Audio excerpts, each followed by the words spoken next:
Am I streaming yet? Oh, I'm streaming. Hey people, hey people. See, I got no one to talk to. I'm alone at 3 a.m. So that means I gotta stream, obviously, right? And I'm gonna stream my clear, but I'm not really doing any damage. I'm close. Kind of hard, but I'm close though.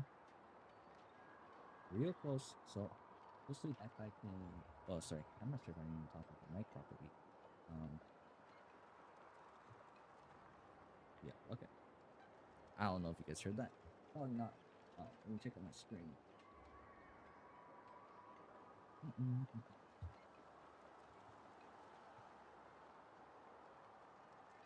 Oh shit.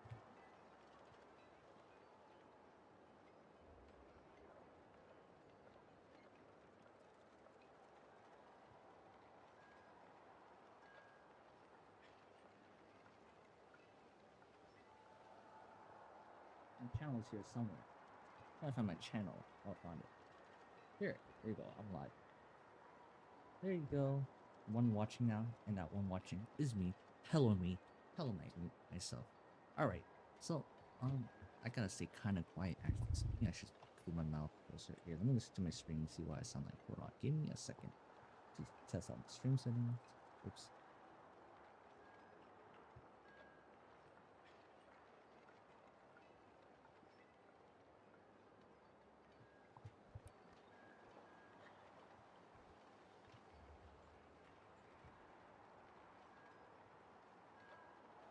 Oh my god.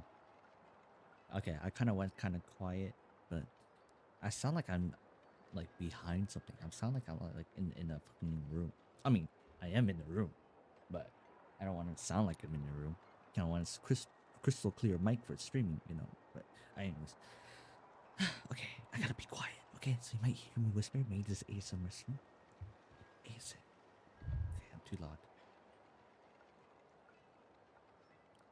Let's turn myself down. Okay, okay, I think I. Okay, wait. ASMR stream. Okay, let's try this. Turn on my mic. Okay. My mic is halfway now. What the fuck is happening? Oh, red light. Red light. Wait, is my stream okay? Okay, I'm honestly just testing my mic to see how loud I am. Okay, that's way too quiet now. Let's turn it a little bit up. Okay, okay. My mic is now like 75%. So hopefully that's fine. Um I need to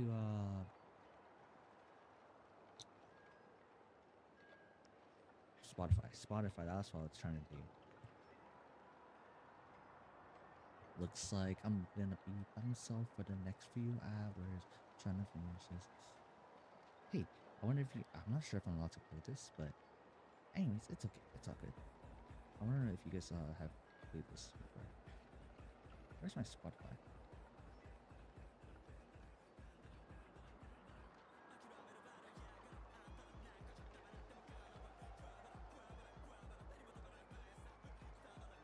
There you go.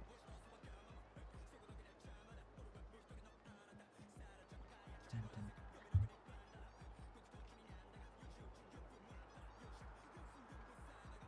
Okay, this is a good volume. Maybe a little bit quieter. That'll be fine.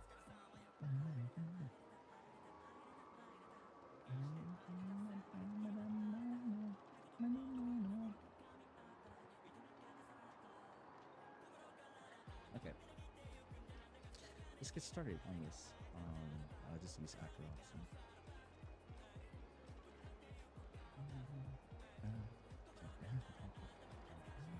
This shit is fire, man. I fucking love this song.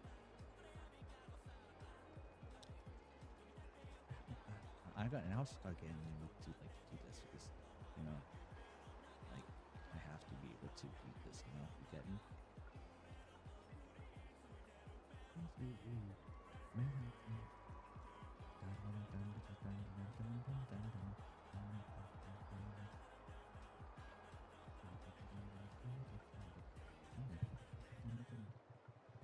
change my like YouTube stuff because oh I shouldn't repeat this.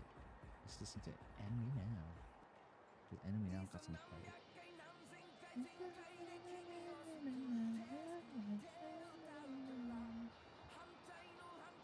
Kind of fire, no?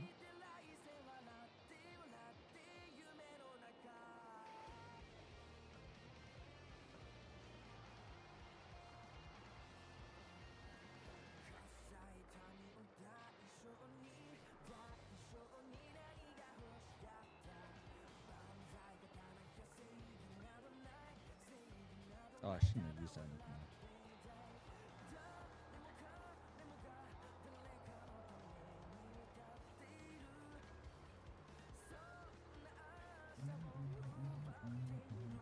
So, my score, I need to be over 1101. So action value has to be 110. So look for that, okay? So look for that. I should wait for Pella. Oh, I could have done more damage with Pella. Because I did, yeah, I could have done more damage. No, what am I doing? Trolling.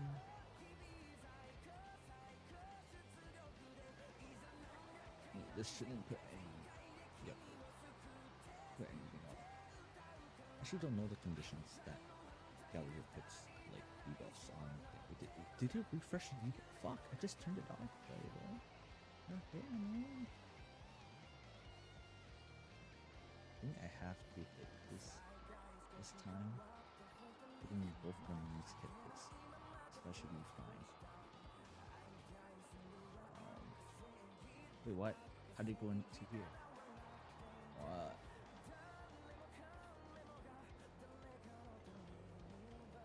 Okay. So if I use this, and it goes to the center.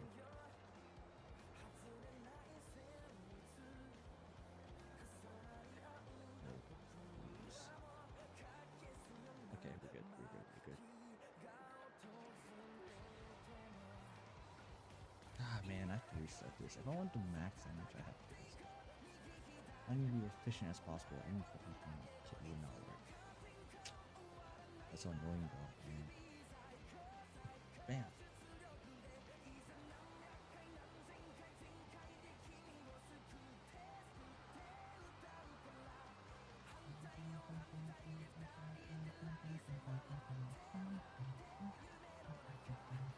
Again, we'll do this again.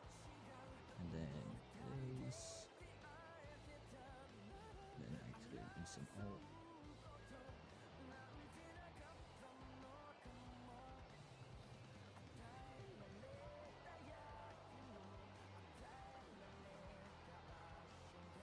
I give 2. Okay, I have to be really careful.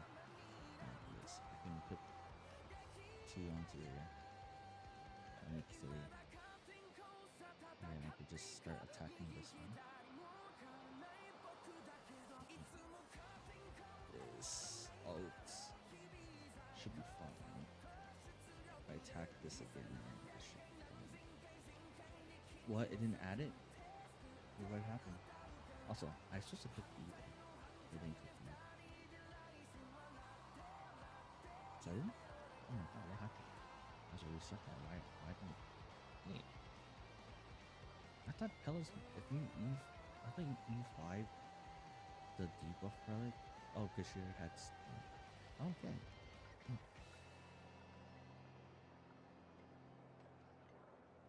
Because that thing already had ensnare on it, I guess.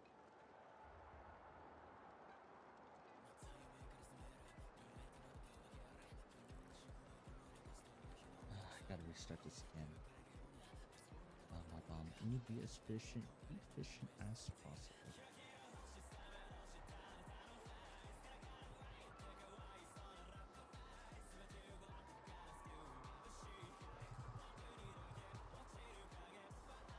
Nice.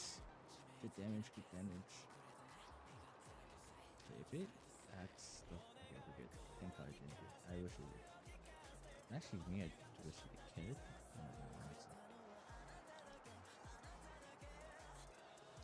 I don't need to use too much.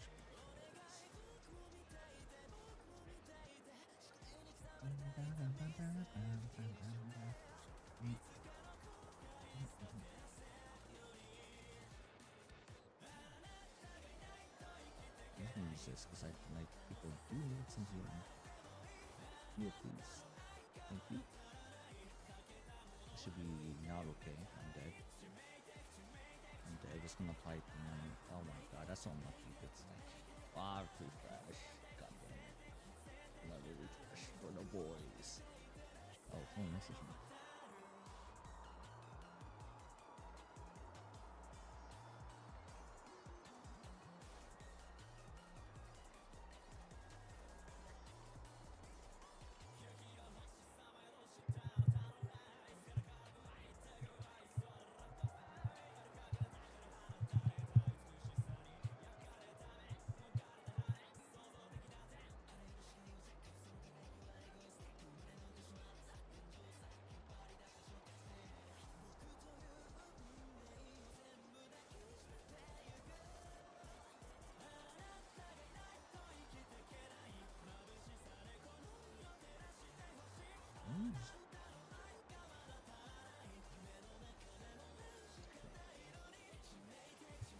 Focus up. This time we'll get it for sure, for sure.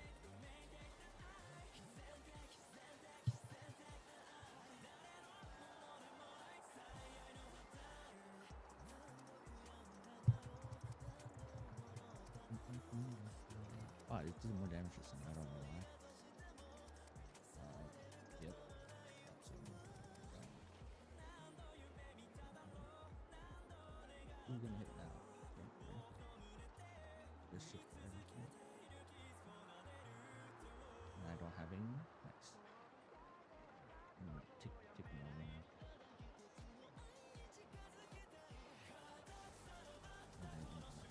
Heal.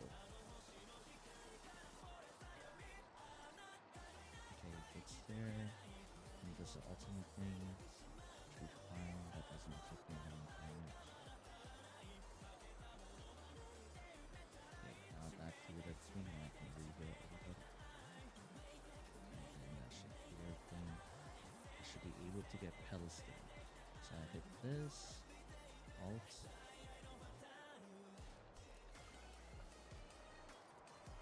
And then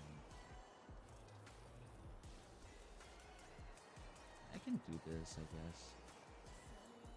It won't change that much, I don't think. Bam, bam, bam. The first time time. She can make a look at the first time time. She can make a look at the first time time. Bang your song. Let's go.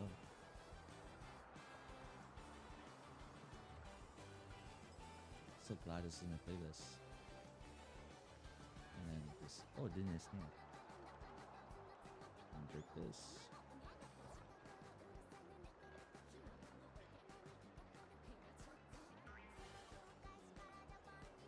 And I guess it really doesn't make sense.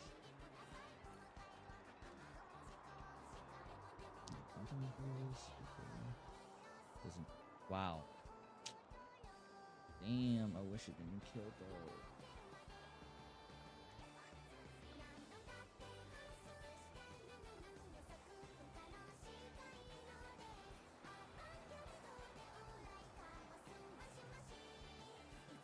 Oh, right. Alright, I forgot I had this to do too. Hey, you know what? You know what? This screen has kind of changed again. Well, Natlan is a nation of heroes whose valiant deeds are preserved and passed down over time in the form of stories. I got it.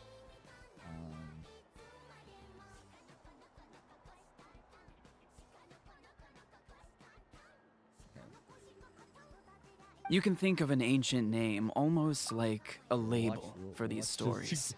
By mentioning an ancient name, we remind ourselves of the epic sagas of heroes past. For example, the most famous bearer of my ancient name fought in 27 Night Warden Wars. By the time he fought in his last one, he was already over 60 years old. Even though he wasn't quite where he used to be physically speaking, he still managed to achieve top rankings during the pilgrimage. Impressive, right? Cool.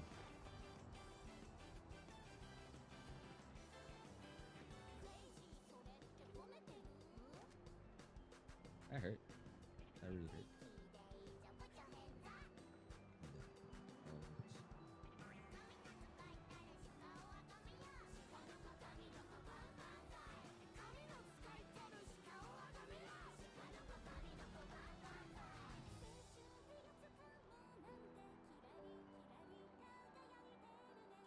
Should be your tank. Supplies. Ancient names allow us to preserve the stories of the past. Wait, how? But they're also much Wait, how? more than that. Think of an ancient what? name Like almost clear- like an heirloom passed down from generation to generation. What? Do you have your stone on you, Kachina? Of course. Here, take a look. Whoa, that black stone looks so mysterious. It's like there's something shiny inside it. Yeah. Shiny. Wait, I don't understand. How did my thing get? I swear I cleared it, no? I cleared the effects. I can go back and stream.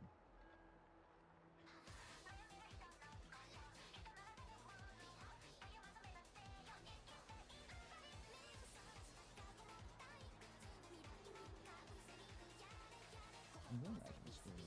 Checking it. I cleared it. Oh, then they apply. Hey, what? What am I supposed to do to counter that if it just applies it back? It's so fucked up. Alright, back. The Wayab decide who is deserving of inheriting an ancient name. Once a successor is selected, the name becomes theirs to bear, and their deeds are then preserved within it. As time passes, ancient names come to represent the heroic deeds of more and more bearers, and their value becomes even more profound. In turn, the accomplishments preserved within it serve as an inspiration for the next generation of successors. Just like me. I'm still not sure why our Wayab chose me of all people. But if I didn't know the stories of all the past heroes, how they never stopped fighting, I probably would have given up a long time ago.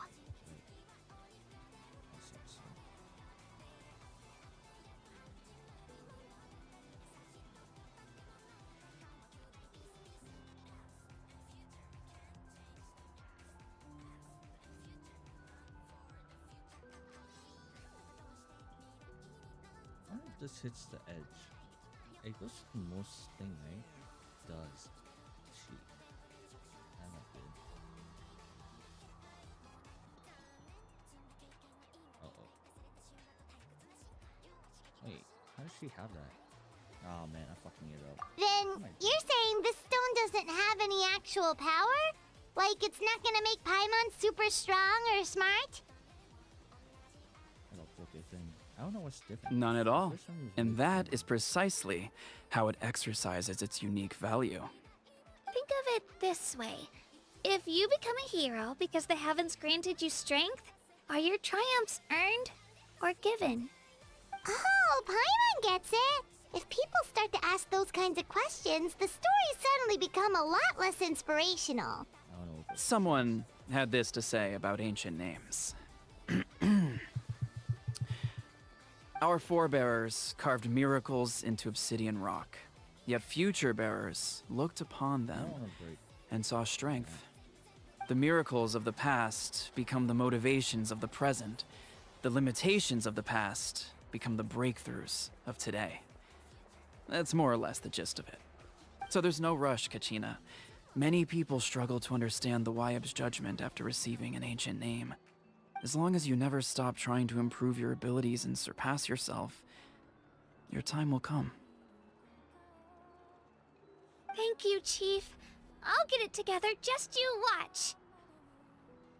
Well, it's getting late. I've got to get to the Stadium of the Sacred Flame. Oh, right. I'm not sure where you're headed, but mind taking a detour with me? Is that where the pilgrimage is taking place? Yep.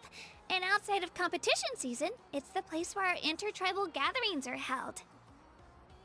Yeah, as long as I survive that, Hella should be able to do her old thing. She couldn't. Okay, that's fine, I guess. Okay, because that's in the middle, I can kind of hit this without doing anything. And also deal with this guy and I can help.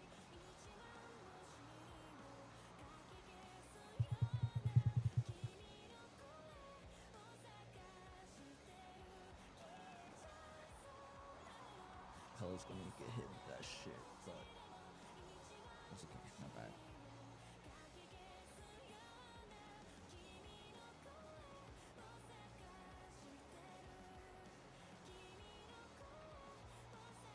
I'm trying to kill her. Oh wait, that doesn't count. Just kidding. Okay, let me try to get this off at least. Yep. Oh, it does count.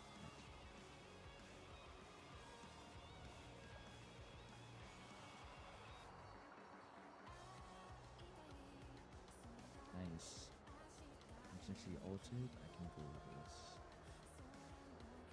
And then expand space. I wish it killed the right side, but it didn't. Oh, did it kill? It did. And now just the middle. It's very possible. Boom. Boom. And then ults. Not ult skill. Can I skill? Can I skill? Can I punch? It's almost there. Just one more run around. Before the hands come back and eat me. You should be able to break. Yet. Do I want this? I think normal. Oh, this guy. Shoot. Oh yeah, I could have fucking hello ulted again. I could hello ulted this one. Okay, I'm doing all right.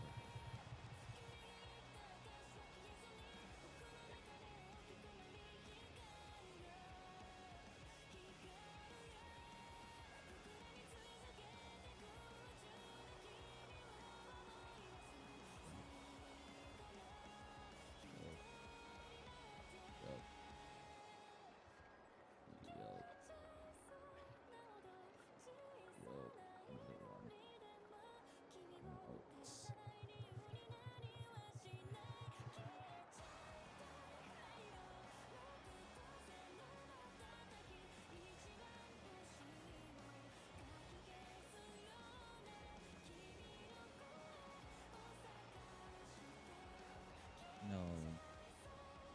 I wish I had.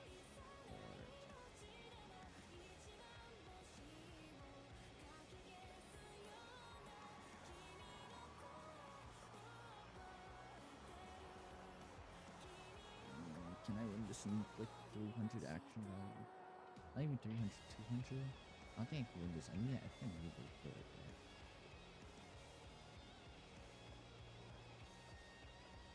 I actually think I need to kill it. Maybe I should, instead of saving the skill, I should use my skill. Get my thing off. So. Oh wait, and she's gonna die anyways.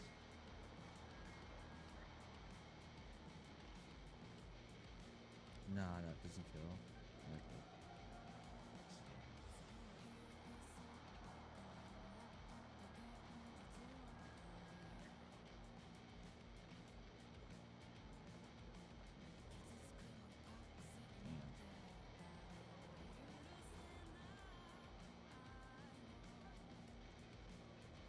I don't think I can beat this in like 2 years. Maybe I can. We'll see.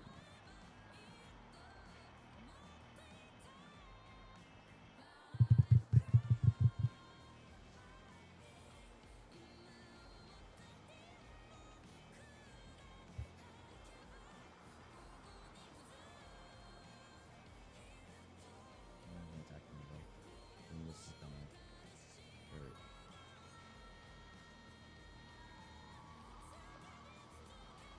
Yeah, it's gonna hurt. I don't think I win this. Yeah. Fucking move. That sucks. That sucks. Wait, was that 6? Oh, 600. Oh my god. Oh my god. I got this again. Oh yeah. Of course! She's the most important figure in the entire event! Sounds like a plan then. Let's go! Well, if the Traveler and Paimon are with you, then I don't need to worry about your safety. Right. Let's go. Be on your way now. Alright, we're off! Damn. See you later, Chief!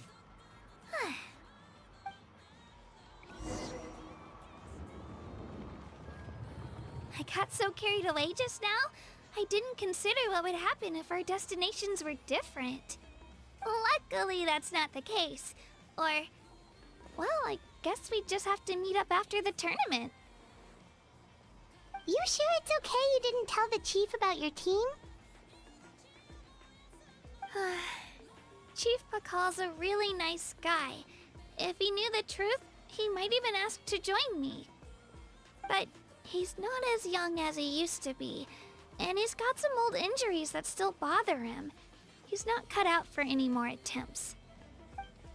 He'll find out what really happened when he sees me compete.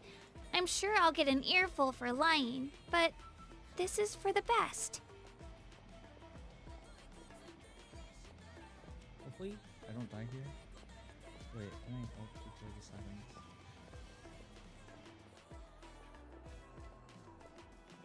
Yeah. Your teammates left you high and dry and you made sure they didn't feel guilty about it. It's not their fault, really. The pilgrimage is extremely important to the people of Natlan. We all grow up listening to stories about the heroes of the past and dream of becoming warriors with the strength to defend our nation. Not out of a selfish desire for glory, but to lend our strength to a greater cause. Anyway, don't worry about it for now. Once you witness the spectacle for yourself, maybe it'll all start to make more sense. It'll also be a great opportunity to experience our culture and history. Alright, time to leave our settlement. Let's head that way. Our last stop, the Statue of the Seven, is also in that direction. Let's go!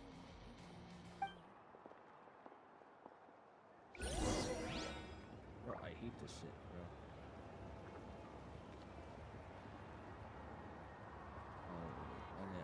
That's not gonna go on the one, that's gonna go on the 6, so it's very cold though. Good roll.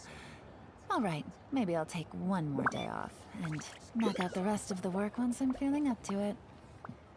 Oh, that sucks. Just a little bit of a PPS.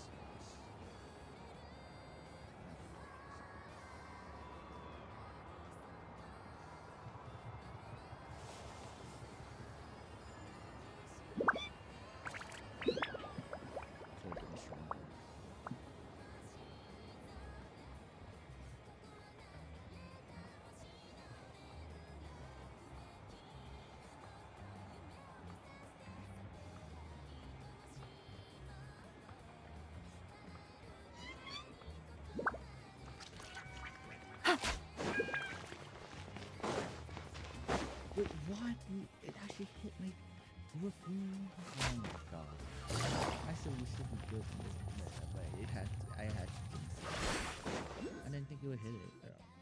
Oh, fuck. Shit. Wait, who else?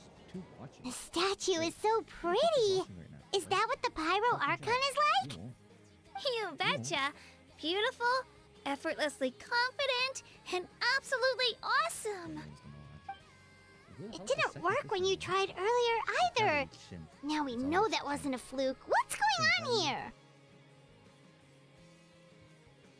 Huh? You can get elemental power from the Statue of the Seven?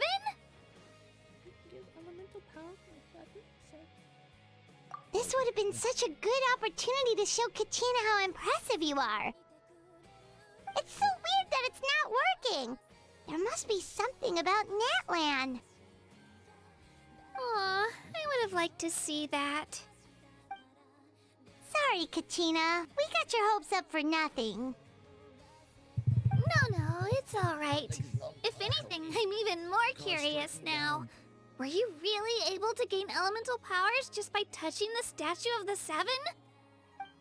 That's something only vision bearers can use. Vision bearers? That's crazy. Could you show me? Only if you want to, I mean. No pressure.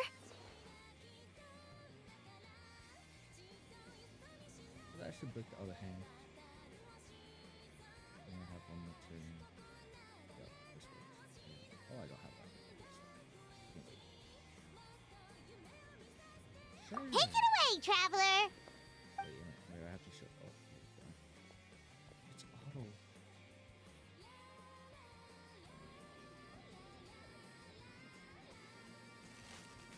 Hopefully it doesn't.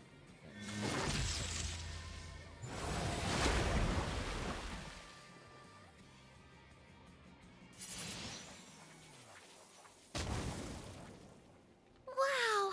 Different elemental powers! Wielded by a single person! I've never even heard of something like that! Slash. Let me give it a try! Oh, can she copy? Wait, can she do that too? Oh my god, this is gonna be sick. Nope. Still Oh. just Geo. Anyway, I was right! You really are something special! Just wait until you hear about our previous adventures. Wait, why is Whoa! Paimon want to flex What's this? that? Why is Paimon flexing? It's mine. Can I do this in time? I might have to tank it this one. Oh, that's a cuckoo soar! They fly high and fast, and they're always full of energy. Oh, I can make it in time. Oh, it's so close. That's not good. Oh god. Oh god, bye Pedla.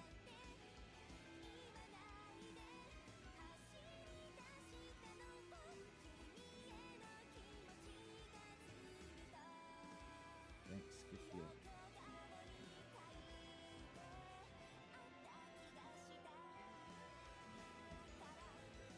I mean, I guess it doesn't matter, but I'll pre-implant. Oh yeah. No, I just typed it. The sprite got killed. Right? It's been ages since that day we first saw Dvalin. We've come so far. Oh, before I forget, we've got a pretty long trek ahead of us, so here, take That this. should work. They look like Wait, shiny what? little gems, don't they? Don't be fooled, though. It's actually candy. My mom made them. Candy. I always bring a few when I know I'm gonna be out and about for a while. A little boost of sugar can really come in handy in a pinch. This guy not dead. I'm Woo! gonna break it. Paimon loves candy. Thanks. I'm gonna break it. And they're probably gonna kill us as like the transfer point into the middle. Nice.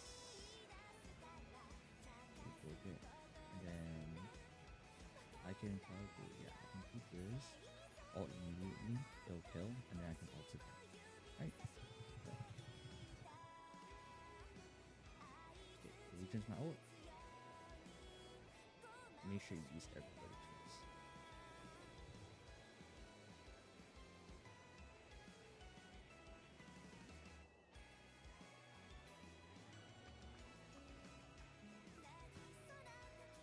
My pleasure, my pleasure! I've got all sorts of bits and bobs on me. I'm sure they'll come in handy at some point.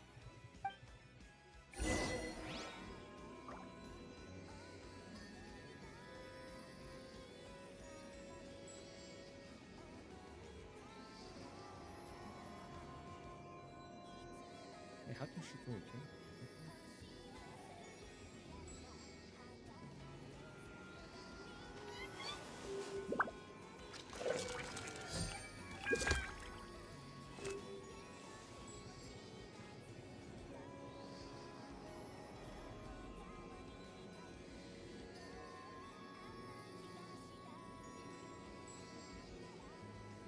I got a new letter from an informant.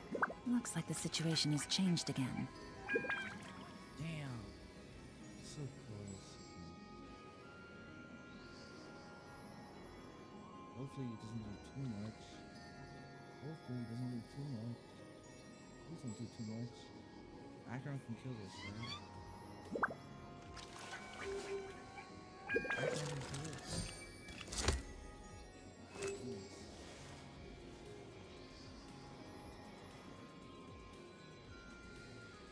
Please, please. My action value is going down. Oh my god.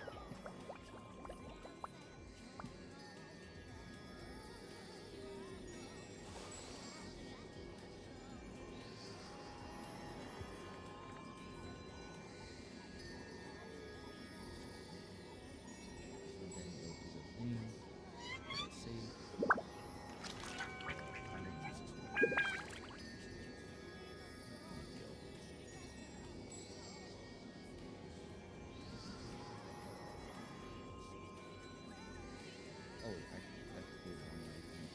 Navigating the world is a whole lot easier with a few different identities to choose from. Need me to come up with some for you?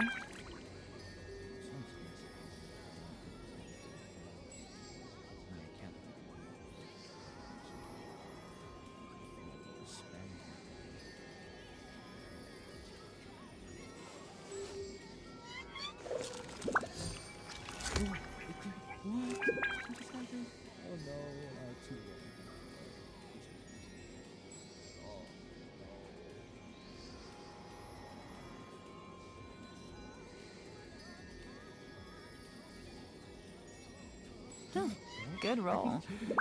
All right, maybe I'll take one more day off and knock out the rest of the work once I'm feeling up to it.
Sorry for the inactive stream.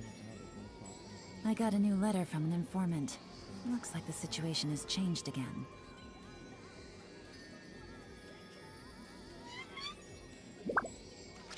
Wait, man, like here for me.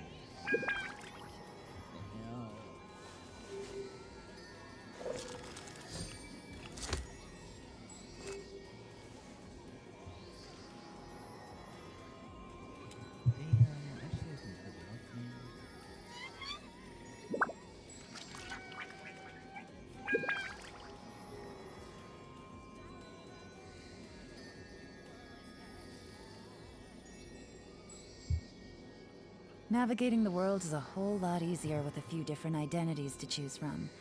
Need me to come up with some for you?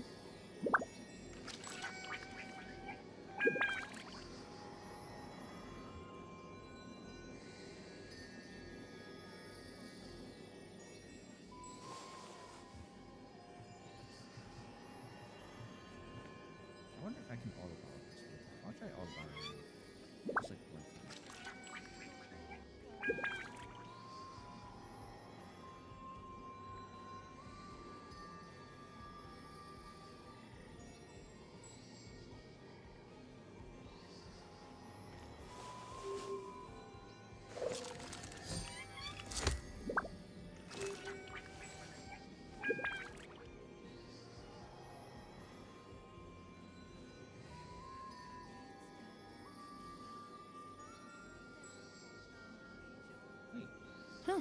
Good roll. All right, maybe I'll take one more day off and knock out the rest of the work once I'm feeling up to it.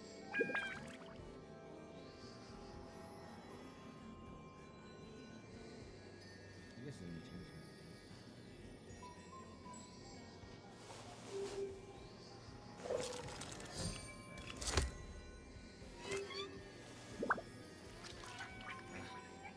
I want to try auto battle. Hopefully that's.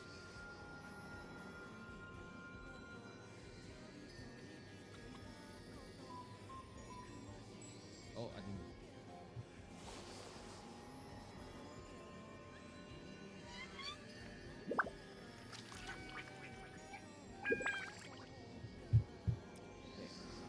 We'll try auto battle and then I'll be able to cancel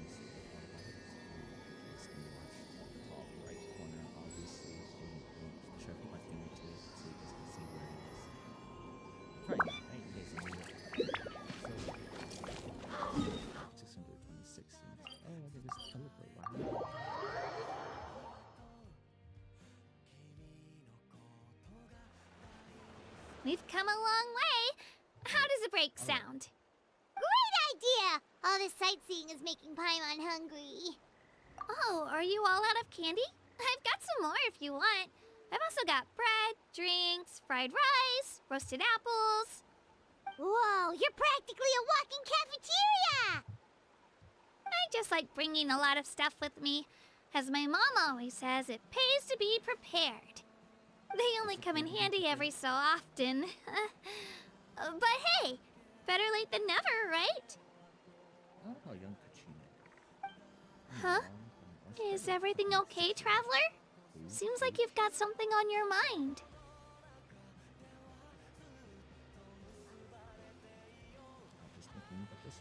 Yeah, that was so weird. It has to mean something, don't you think? No, I don't think it means anything. Actually, you know what? It could be because our Archon is different from the rest. Oh, so like other Archons are all the same. Different how? Yeah, exactly.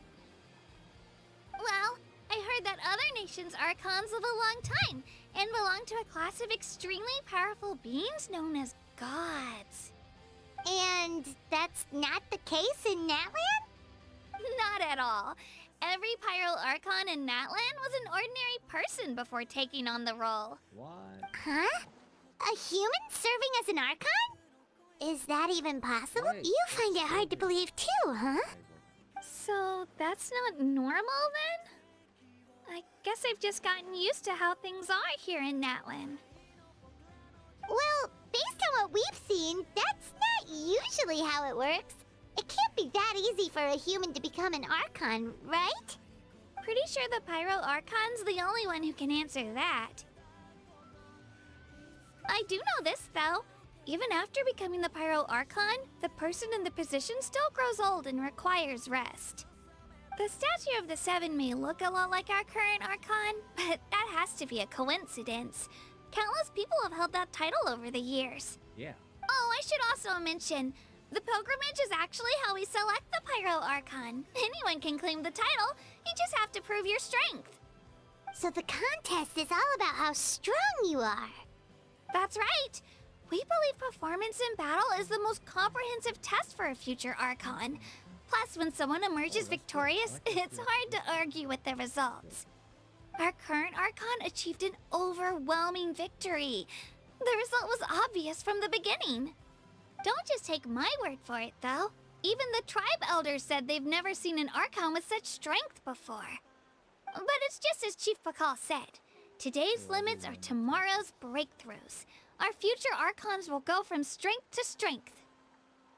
Okay, Paimon's gonna ignore the whole human becoming an Archon thing for now. It's just, if she's really that strong, do you think that's a good thing or a bad thing for us? Oh no. If we think back to what happened in Inazuma... This kid, I'm watching. I'm so intense.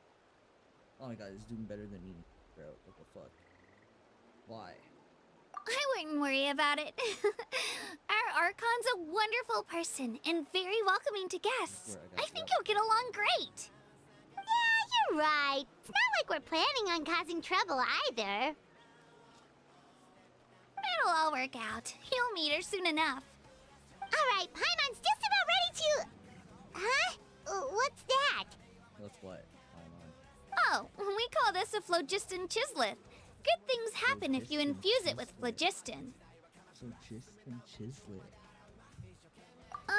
Sorry to disappoint, but only people from Natland can use that power. What if I'm from that one? Take it easy. I don't have that.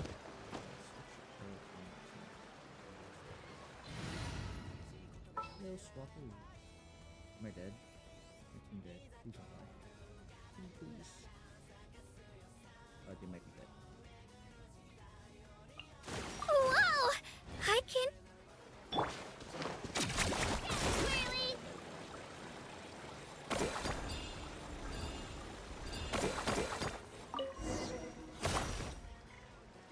Oh, three alarms. Huh? Wait! You can use it too? How? That was amazing! I don't even know what to say! Uh-oh. This game can't close. We got hundreds of people to keep.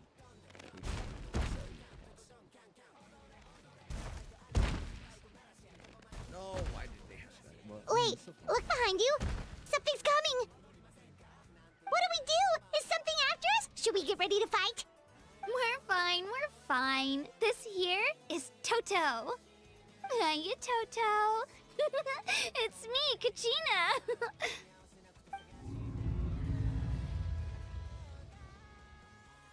Well, aren't we looking lively today?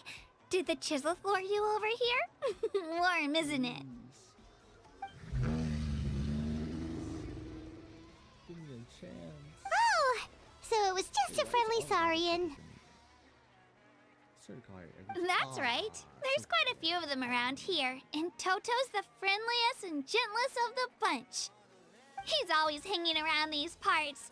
I swear he does it just to show off to any Outlanders that might come this way. Don't let his size fool you, though. He's just a big softie.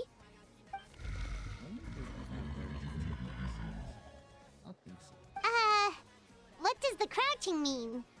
That's an invitation. He's offering us a ride.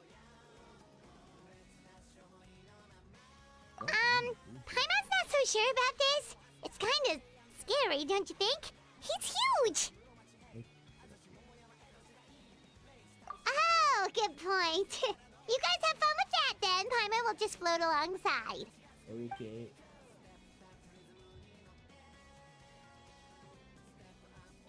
Wow, the sightseeing is even better from up here.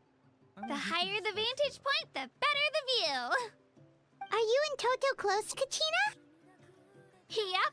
When I was little, my parents and I went to the Stadium of the Sacred Flame to buy a bunch of different fruits, but the cart we were using to transport them flipped over on our way back. Toto wasn't even half his current size back then, but I still burst into tears when I saw him approach. I was afraid he was going to eat all the berries and sunsettias and leave none left for me. In the end, though, he didn't eat a single one, and even chased off a few other Saurians looking to snatch a few for themselves. After that, he used his big head to help get our cart right side up again. I've been bringing him fruit ever since.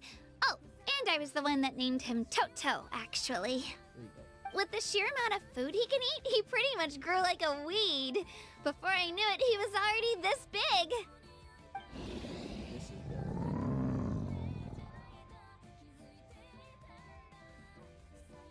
Oh, look over there! That's our destination! The Stadium of the Sacred Flame. This is so good right now. You can let us off here, Toto. Thanks for the lift.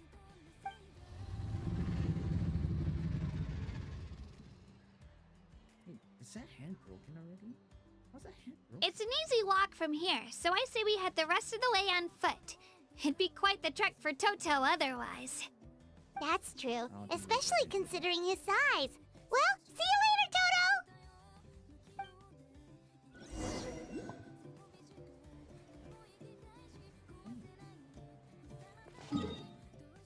Thanks, Toto. I'll just put it here. Wait, what? Did it? It did it? What the fuck? What? It did it? What the fuck? I did not expect it to do that. Wait, this is so huge. It's at 16 value right now. This is so huge. Oh, that was so much.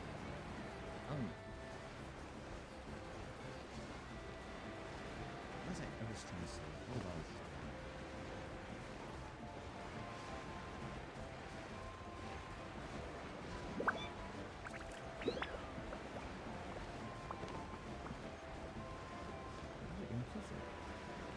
Wow.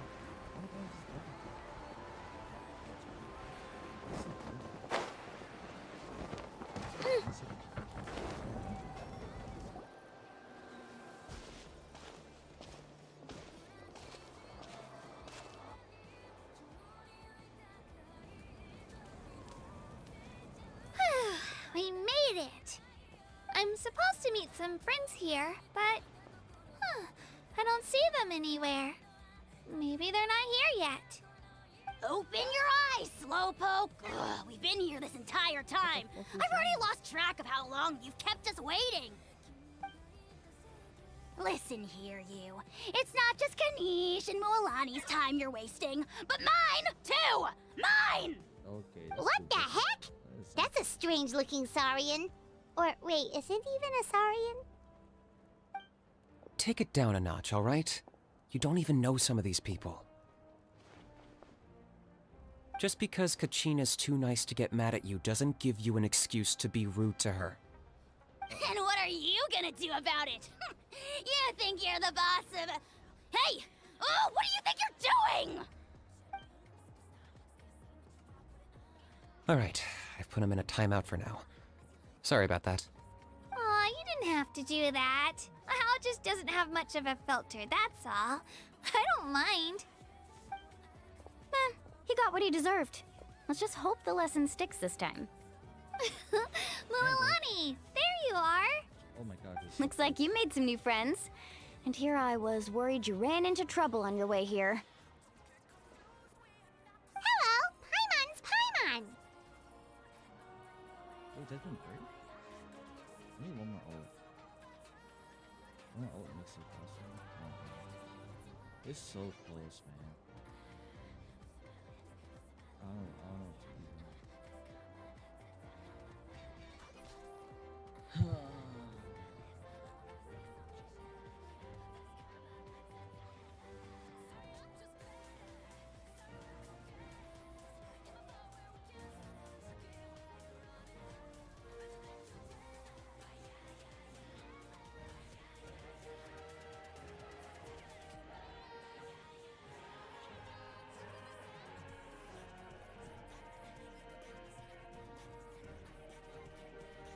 Still possible, still possible.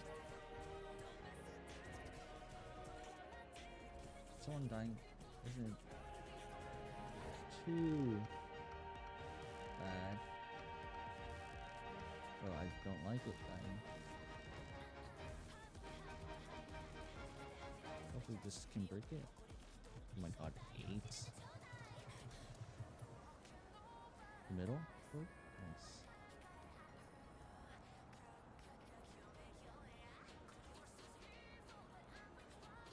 I have to be able to do that.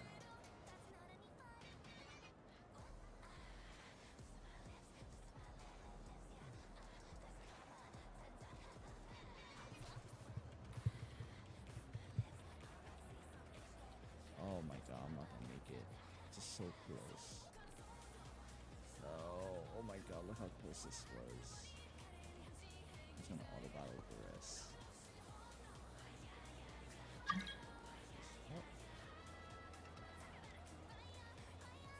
A traveler, you say? You came at the perfect time. The pilgrimage is a sight to behold this time of year. Yeah, I don't see your teammates with you, Kachina. Where are they? Oh, they went to join teams with a better chance at winning. So you're saying you've been ditched?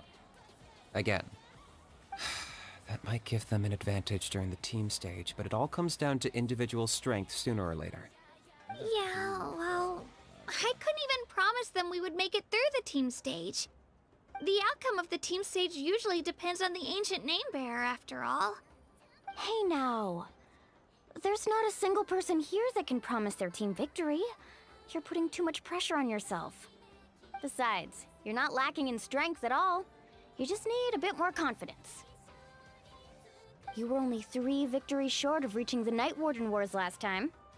Wait, so if the pilgrimage is like a national sporting competition, then what are the Night Warden Wars? Who's the second person watching my stream? The former is a battle of skill. The latter is a real war. Nobody. A war against our eternal enemy, the Abyss. So they're here too.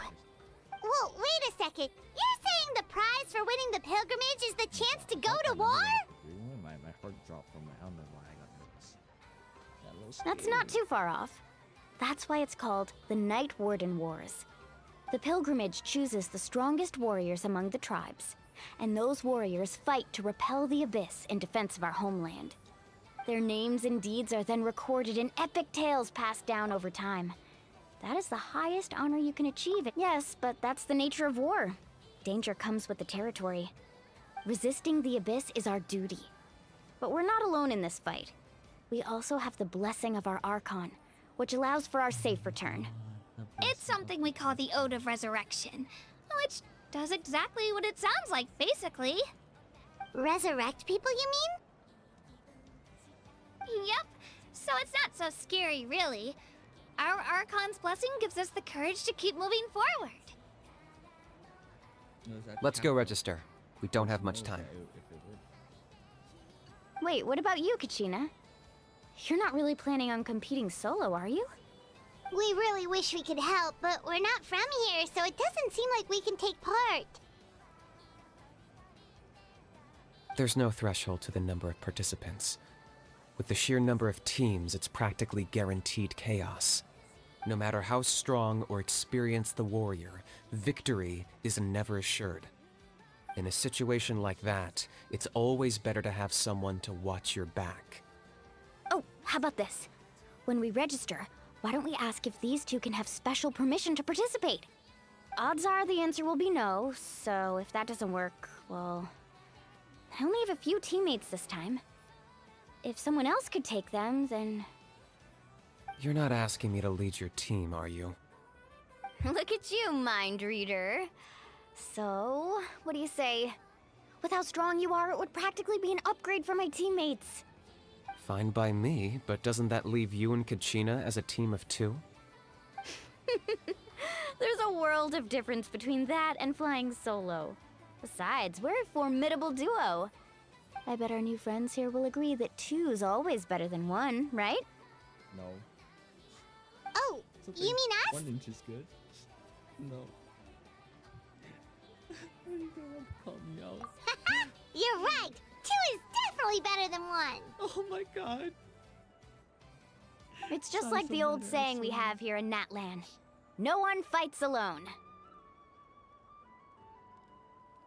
But what if I drag you down? What a negative Listen to yourself. You'd be hard-pressed to find someone in Natlan who can beat us when we're together.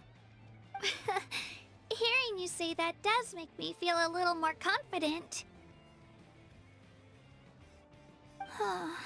Still, teams rarely contain more than 1 ancient name bearer. People are definitely gonna think of us as cowards. The rules don't forbid it, so who cares what they think? It's not like they left us any other option. Well, I'll leave you to break the news to your soon-to-be former teammates. I'm not good at stuff like that. Oh, I know. They deserve to hear it from me anyway. Just give me a second, you guys. We can go sign up together once I'm done.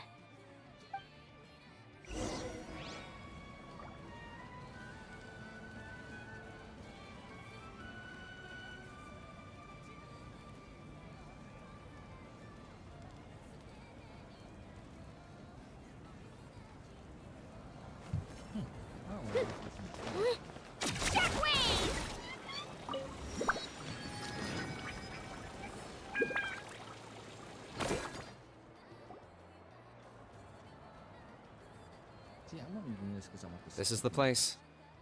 Let's wait for Mualani here. Did you see the flags at the front gate when we entered? Oh, yeah. There were flags, weren't there?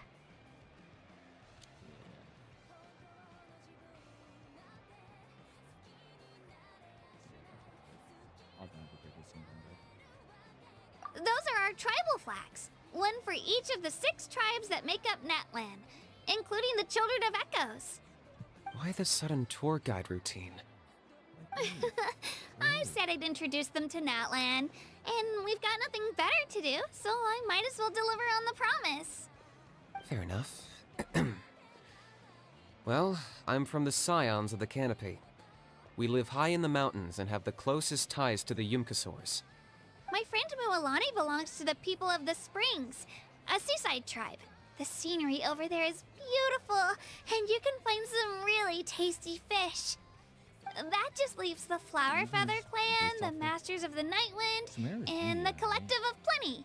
If we get a chance after the pilgrimage, I'll be sure to show you around. Well, if we're talking tribes, allow me to stand in for our chief and welcome you on behalf of the people of the Springs. Mualani, you're back! We were just talking about you. Mualani, you're back. Everything's settled on my end. My teammates took it unbelievably well, actually. Your reputation is really something else, Kanich. They probably just didn't see any drawbacks to your proposition. We're saying the same thing here. You, my friend, are a formidable competitor, and they recognize that. Anyway, thanks for waiting, you guys. Let's go register. Hello there. Here to register for the pilgrimage? That's right. I wanted to ask, though. These two travelers are very interested in the competition. Any chance they could take part? I'm sorry, but only people from Natlan are eligible to participate. You couldn't make an exception just this once? This traveler is a renowned adventurer.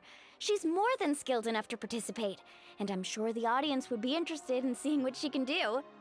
It's not that simple, Miss Mualani. Even a single exception sets a dangerous precedent for countless interested parties in the future. The purpose of the pilgrimage is not only to select strong warriors, but also to collect contending fire from the battles. This is the fire that fuels the sacred flame.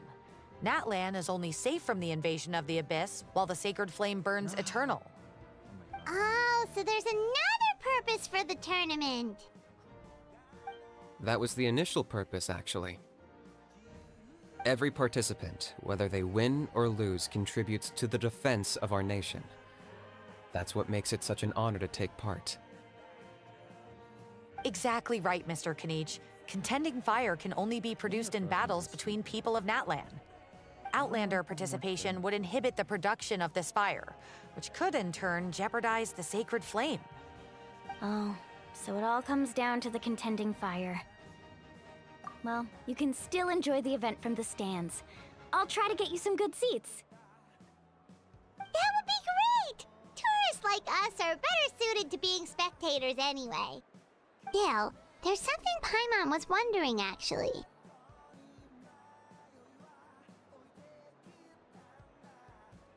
Bro, just ult. Thank you. You read Paimon's mind, Traveler.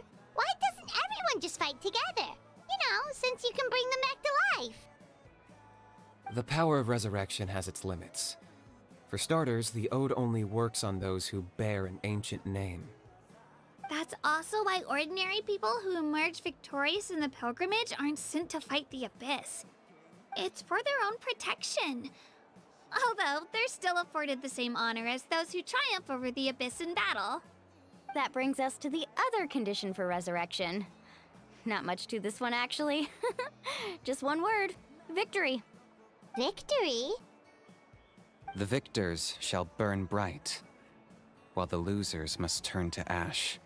Only those who triumph over the Abyss earn the right to be revived. Oh, why? Defeat in battle not only means death, but also the destruction of your ancient name, preventing it from ever being inherited again. Wait, The tales of the vanquished are eventually forgotten, and an ancient name cannot survive when the stories of its bearers are lost to time. The other one's gonna regen.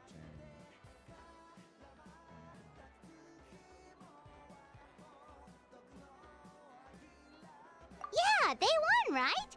Isn't it the defeated ones who need reviving? You have to think about it at the team level. For example, 5 representatives will be sent to repel the Abyss this time. Even if 4 of them were to perish, the Ode of Resurrection would still take effect. All you need is for 1 person to return victorious. Because every victory is a building block of our legacy. Of course, the talking team about needs to be destiny. strong enough for that to be Oh. the case. Yeah. Otherwise, the price of failure is still very high.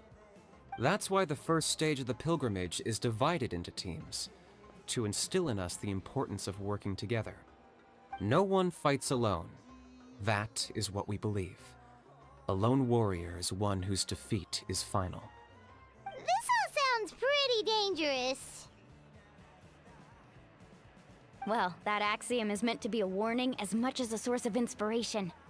Danger is always present, but together, we can move forward, united in the knowledge that behind every hero charging into battle lies the support of all of Natlan as well as our Archon.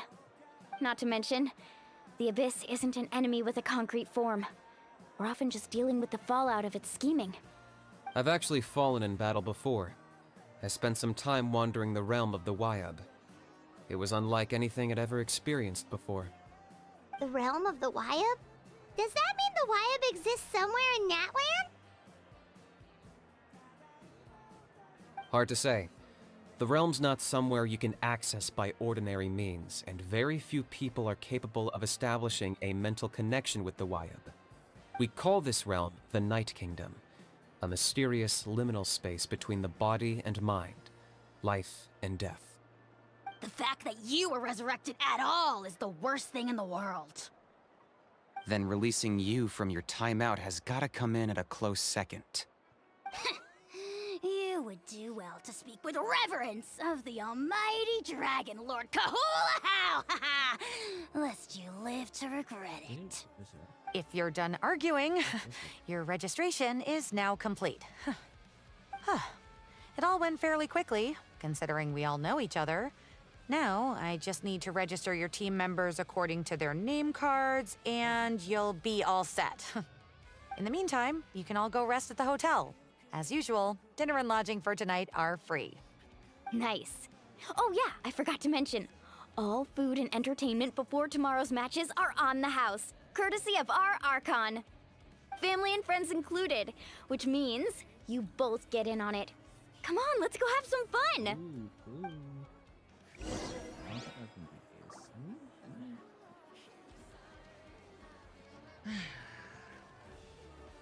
I just want to win, man.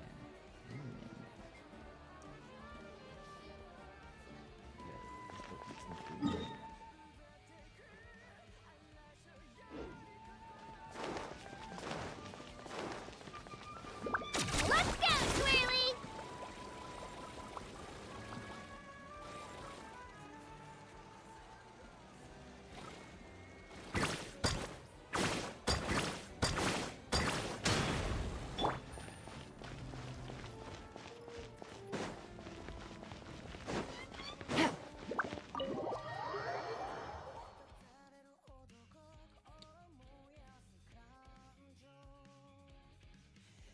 Dig in, you guys. Eat as much as you want. These dishes are all local specialties. There's more where this came from, too, so don't be shy. Let's feast until the bill gives the Archon a heart attack. Don't be dramatic. The Pyro Archon is very generous, even if it does cause some trouble for all the hotel workers and volunteers. Speaking of trouble, I've locked a How away for now, so you don't have to worry about him being a nuisance. How? Wait, isn't that a little harsh?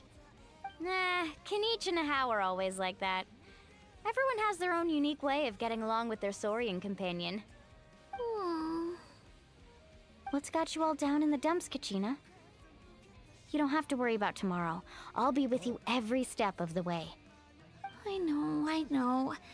Everything's fine, really. I'm just nervous. I can't keep using my age as an excuse. I have to get stronger. I have to prove to people that I'm not trying to avoid the Night Warden Wars. You don't have to prove anything to anyone. You know your own heart. So stop beating yourself up over other people's opinions. If they don't think you deserve to bear your ancient name, they can take it up with the Wyab. Trust me, Kachina. The Wyab see something special in you. I know. I just hope it's not the fact that I can take a few punches. I'm gonna tell you this now because I'm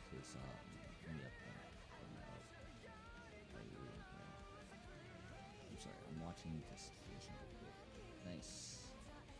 1, 2. Skill? No, it doesn't. Obviously, it doesn't. Wait till I accept. Let me figure something out.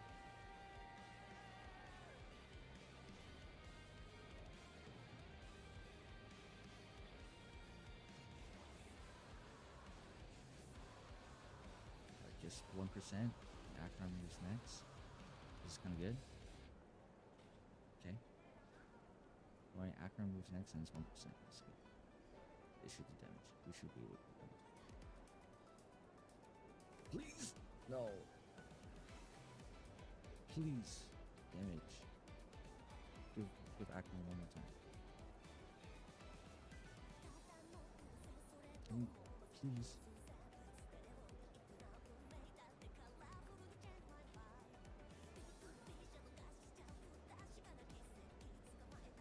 Nice.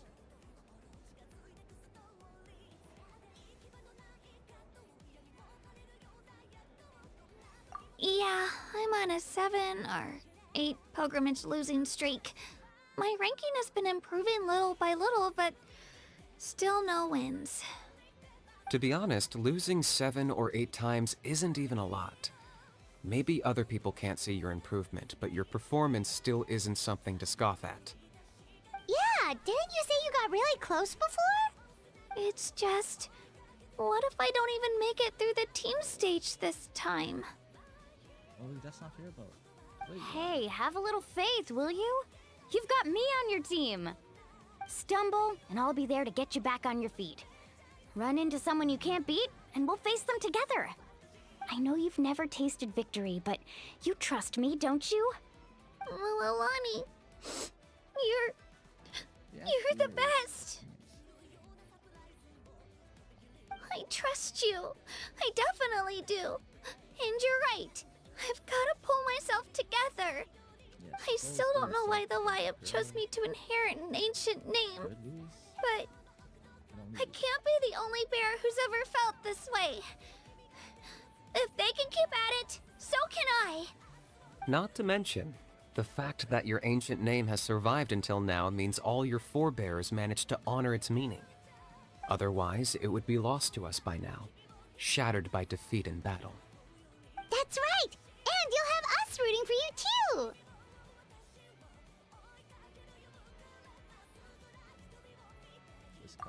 No. It should be the other way around. I was clearly the one who asked to learn from you. But still. What? Thanks, you guys. No, please. Jeez, now I'm crying again. Everyone has been so nice to me today. I'll win this time for sure. I won't let your support go to waste. Oh, right. I should eat something. My mom said I need to keep up my strength for tomorrow. Nice to see your game face back, Kachina. Yeah, hopefully this kills. Thanks for encouraging her, you two. It's easy for people to only see how she has a lot to learn, so it isn't often that she meets people willing to treat her with patience. Don't you worry. We've seen how kind and hardworking she is. We can already tell she's a wonderful person. Take it easy. You're getting tears in your food. I'll pour you all some drinks. I brought some homemade fruit juice. Let me just go grab some cups. Oh my god. This is She even travels with homemade juice? Kachina's backpack is practically a bottomless pit. It's got everything. Oh. That's true, but she definitely only offered us some so she could go find somewhere to cry for a little while. Seems like you two really look out for her. She's like a little sister to me, you know? She's already so talented. She just needs that one decisive win to convince her of it. And I have a feeling this is the one. Damn. This could be the win that finally gives her that confidence. I need the first one to be Why are you so sure? about Is that what happened to you? Oh, no. I was just born confident. Mulani's being modest. She's already a 3-time veteran of the Night Warden Wars. Came out on top each time. And she's never had to be resurrected. Wow, that's amazing! Nah, it's no big deal. The opponents I had to face were pretty tame, that's all. Ooh, no wait, that makes it sound too unimpressive. Either way, the challenges haven't been that difficult so far. But I'd love to fight alongside Kachina and experience the glory of victory together. The flowers, the applause. Paimon gets it! That's how Paimon and the Traveler are too. shit. I'm not gonna change the teams. Why did I do that? Fuck. Oh my god, why did I do that? Fuck! Why did I do that? Oh my god, why did I do that? Oh my god, why did I do that? That's so stupid. I could have just done the first one and then. Oh my god, what am I doing? Hey, a little more confidence, please? Paimon's always there to cheer you on. Drinks are here. Better try them while they're still fresh. Feeling better now, Kachina? Me? I'm totally fine. Really, I promise. That was just nerves earlier. I'm gonna get some meat in my system, then head out to get some exercise. Want to be nice and loose for the tournament tomorrow. I'll come with you. Just don't go overboard, okay? The last thing we need is for someone to oversleep. We've got an early day tomorrow. If only we had a friend who never oversleeps. All right, fine. I'll make sure you guys are up on time. Attaboy. I knew you'd catch on. So full. I'm so sleepy. We should get a good night's sleep before the competition tomorrow. I'm still a little worried about Kachina, though. Maybe we can help her out with her training. She did say she wanted to learn from us. Not that Paimon's gonna be doing much of the teaching. Pleasure to meet you. Yeah, can you just fucking die?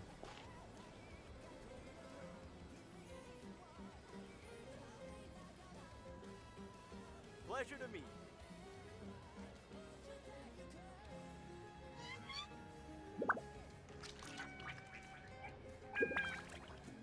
Navigating the world is a whole lot easier with a few different identities to choose from. Need me to come up with some for you? Pleasure to meet you.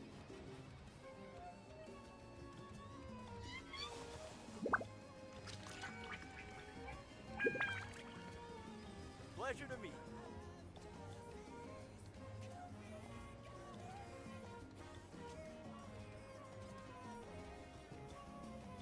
Pleasure to meet you. Good roll. All right, maybe I'll take one more day off and knock out the rest of the work once I'm feeling up to it.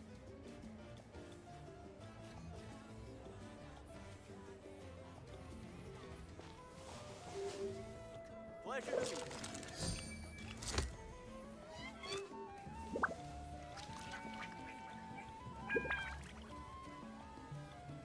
Pleasure to meet you.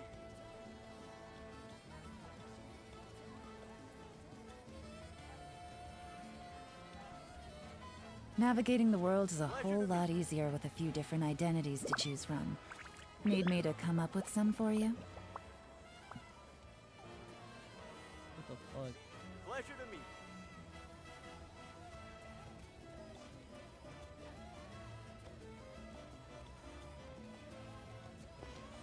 you. Pleasure to meet you.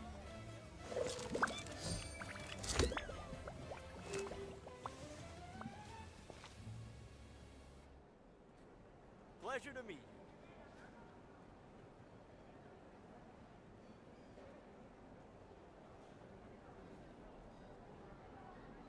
Pleasure to meet you.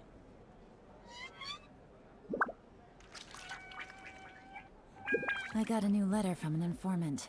Looks like the situation has changed Pleasure again. to meet you.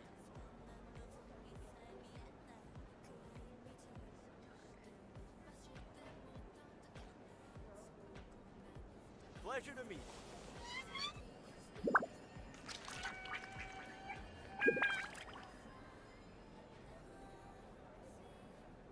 Pleasure to meet you.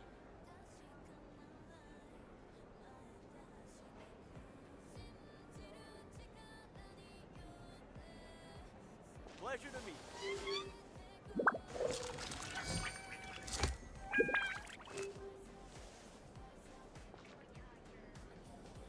Pleasure to meet you.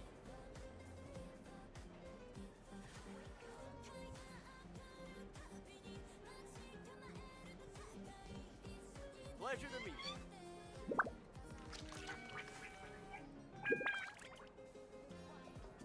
Navigating the world is a whole lot easier with a few different identities to choose from. Need me to come up with some for you?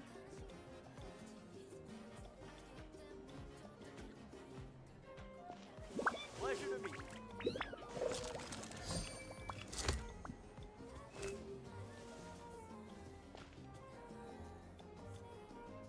Pleasure to meet you.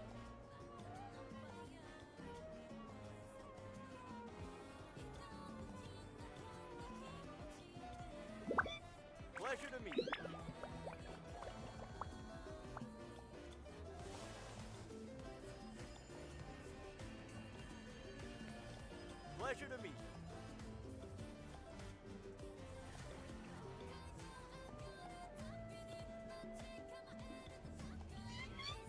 Pleasure to meet you.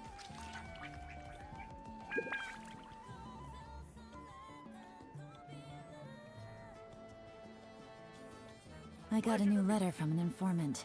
Looks like the situation has changed again.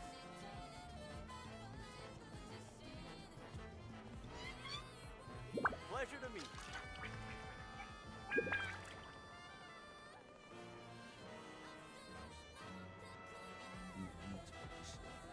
Pleasure to meet you.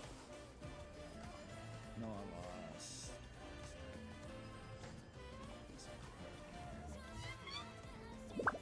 Pleasure to meet you.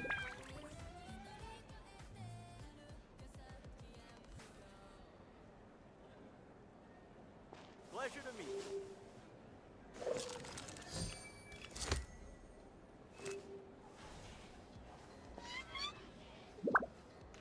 Pleasure to meet you. Who do you think? So 1, 3, 1, 4. I'm pretty sure that's I'll do double check.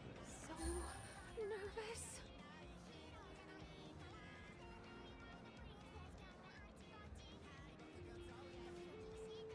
Yeah, I did So nervous.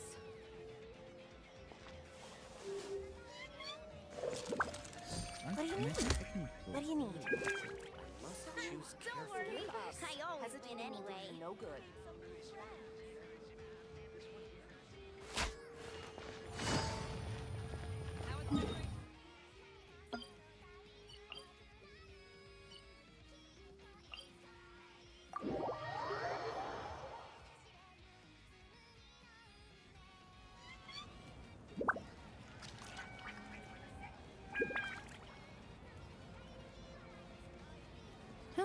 Good roll. All right, maybe I'll take one more day off and knock out the rest of the work once I'm feeling up to it.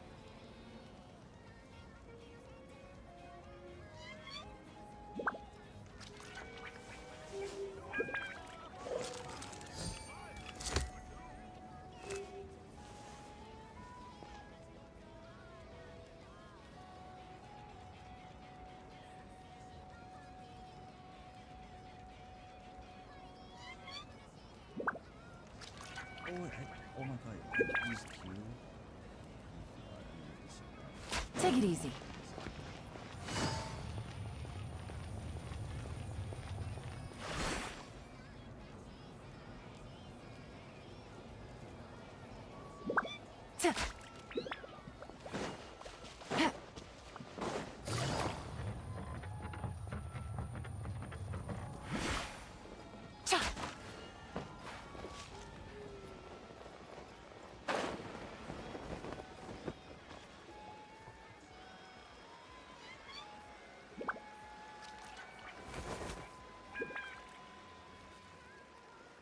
Kachina! Oh, it's you two.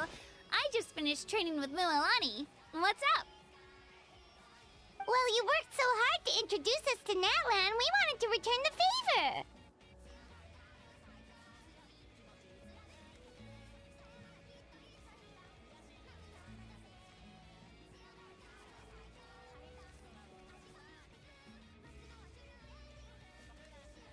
I think it's better to use this.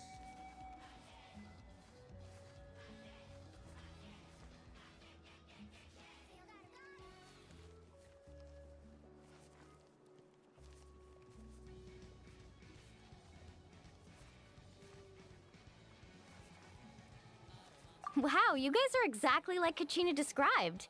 No wonder she's already your biggest fan. Guess I should make myself scarce, though. Kachina was the one who helped you out all day, so I don't want to intrude on your secret teachings. Huh? What do you mean? Observation?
wish that could.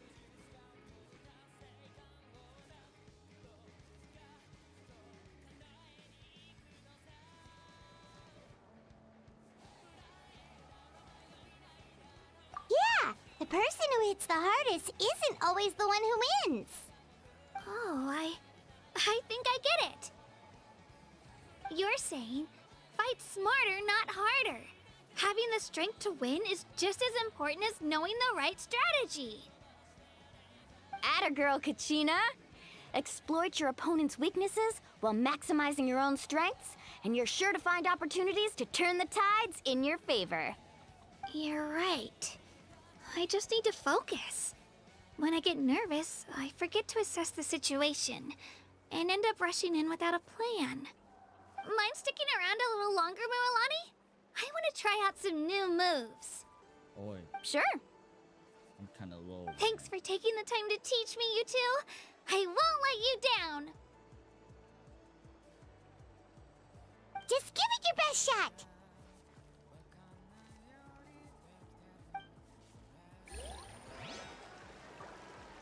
Oh, wait. For some reason, I thought that was it. Oh, no.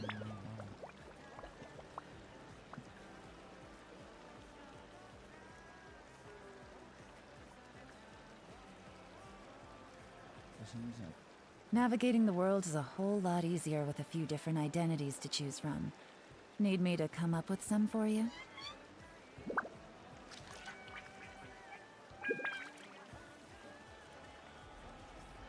can't let you hit me.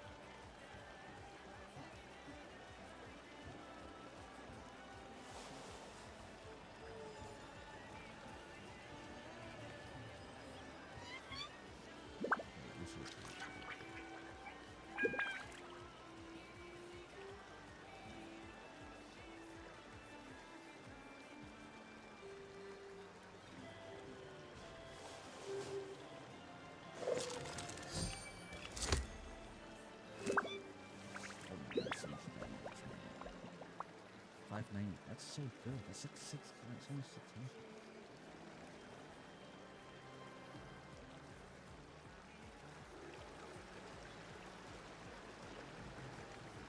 Oh my god.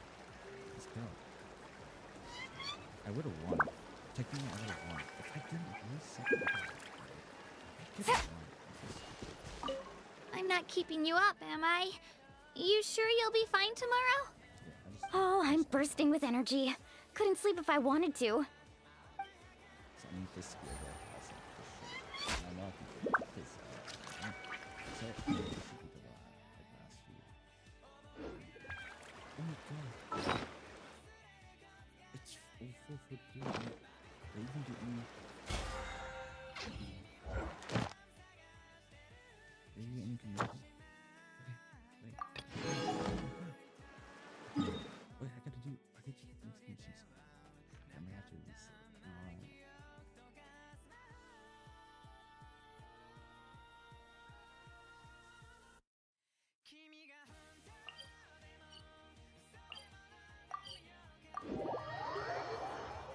I might have to reset it. So I'm better for us.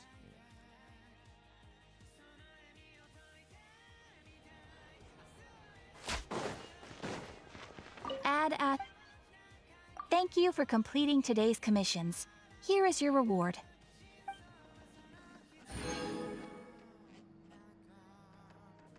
They did. Oh my god, she's maximum.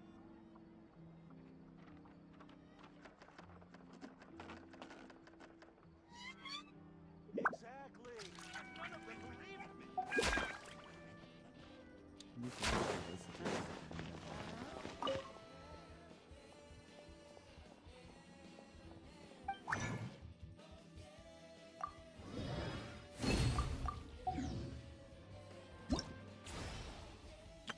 Whoa! I can join the team?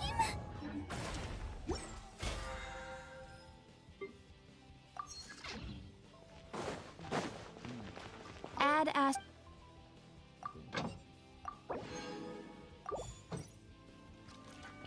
Take it easy.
someone else.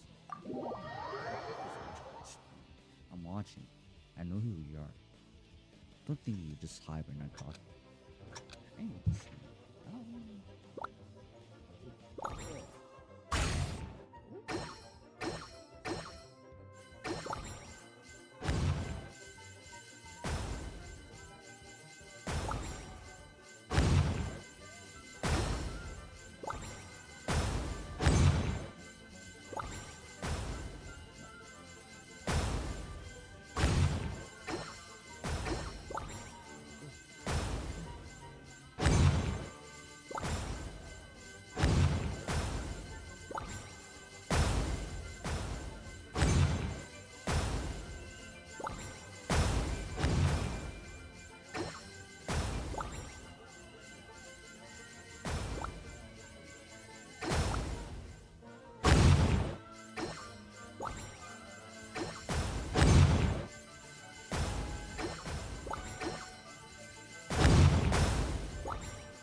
Fuck already.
Oh my god.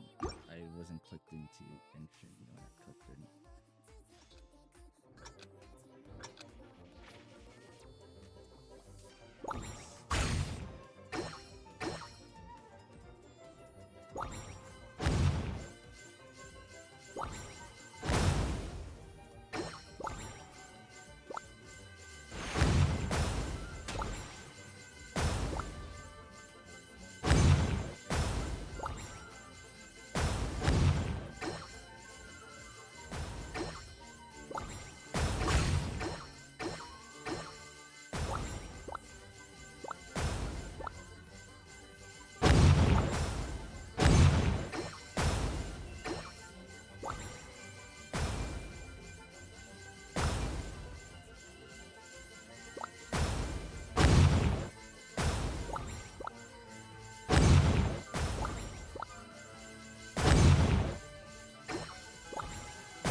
Oh my god,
Rain outlines your fate.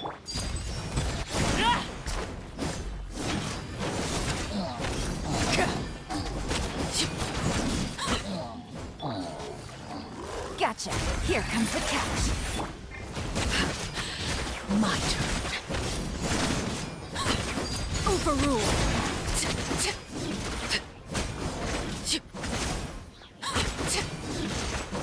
Witness the power of Gugwa. Huh?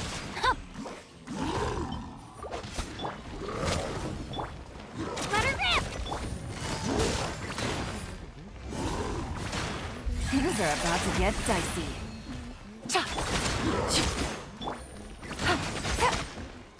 Quietly now. Take it easy. Laid bare.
Sure.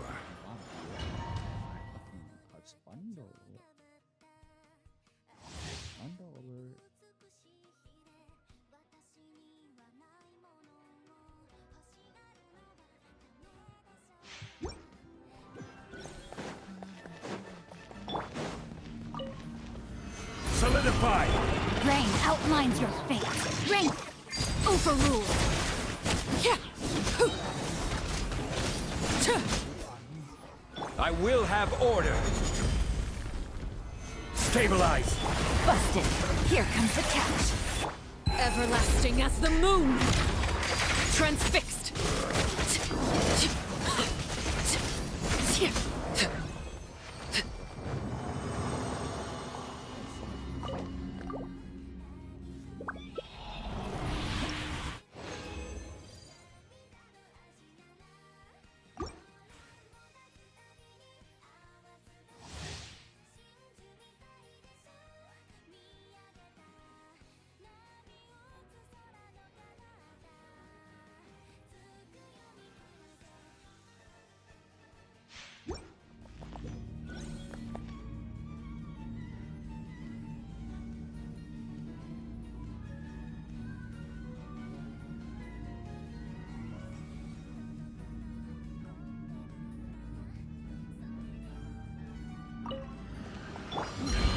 Solidify! Witness the power.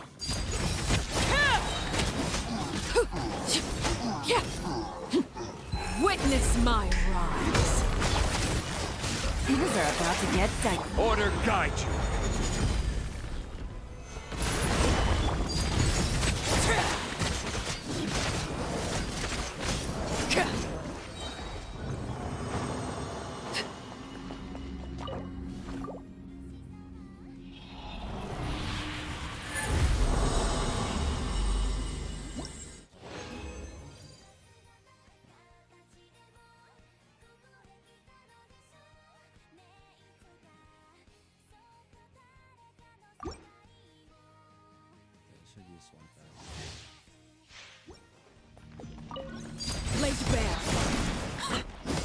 terrain outlines your fate. Rank. Stabilize!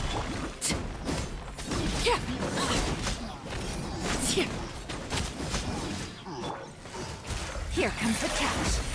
This is order. Gather! Overruled. This is where you fall. Laid bare.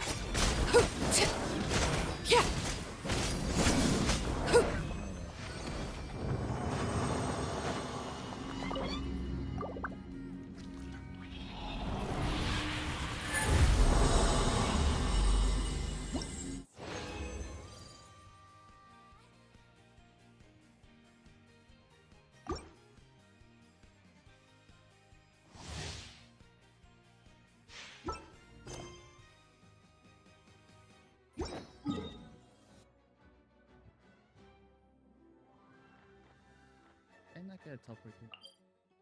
What the fuck?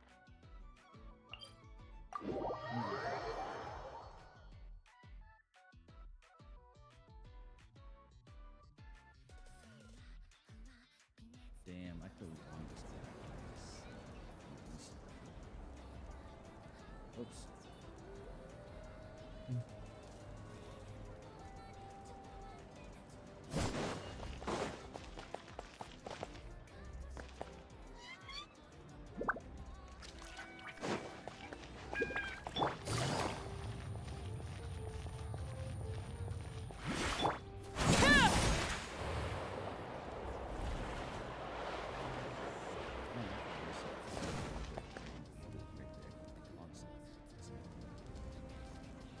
Morning, Traveler. Morning, Paimon. Looks like everyone's here right on time. Good to see that no one overslept. Says the one who only made it because I was there to get you! How? Not so loud. You're gonna give me a headache. Well, if you don't do well today, we know who to blame now, don't we? See how your friends talk to me, Kanich? I help you wake them up, make sure everyone's on time, and do I get a thank you, a how? No! I get told off! Mualani's right, though. Hopeless. Every last one of you. Alright, moving on. How did you sleep last night, Kachina? I had some nerves at first, but my bed was great. I fell asleep the minute my head hit the pillow. That's good to hear. Maybe you handle stress better than you know. The competition's about to start.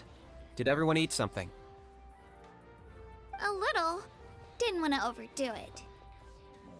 Oh no! We were so busy focusing on the tournament we forgot to buy something! I thought that might happen. Here, I brought you some.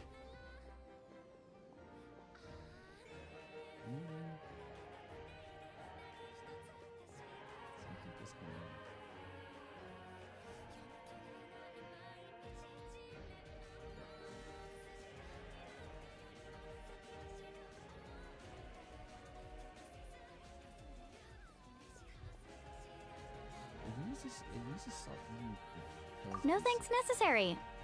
I'll treat you to something even better once... Attention everyone! The tournament is about to begin. All contestants proceed to the venue. I repeat, all contestants proceed to the venue. Well, I'd say more, but that's our cue. The opening ceremony is what kicks everything off. You should be able to see Kachina and me from the stands. We're counting on you to cheer us on. Don't you worry! Paimon's gonna cheer so loud, you'll hear it across the stadium! Thanks, you two. I'll be sure to keep an ear out. Well, we should get going. See you later. Okay, bye-bye!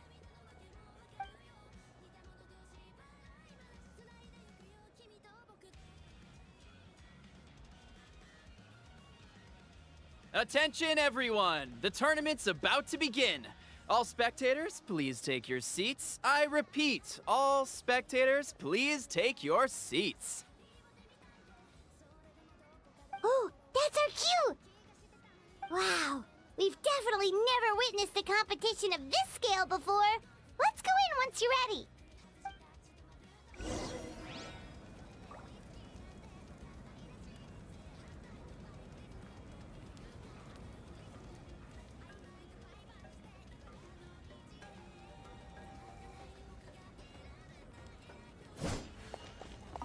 Entering the stadium of the Sacred Flame, you won't be able to leave the arena once the tournament begins.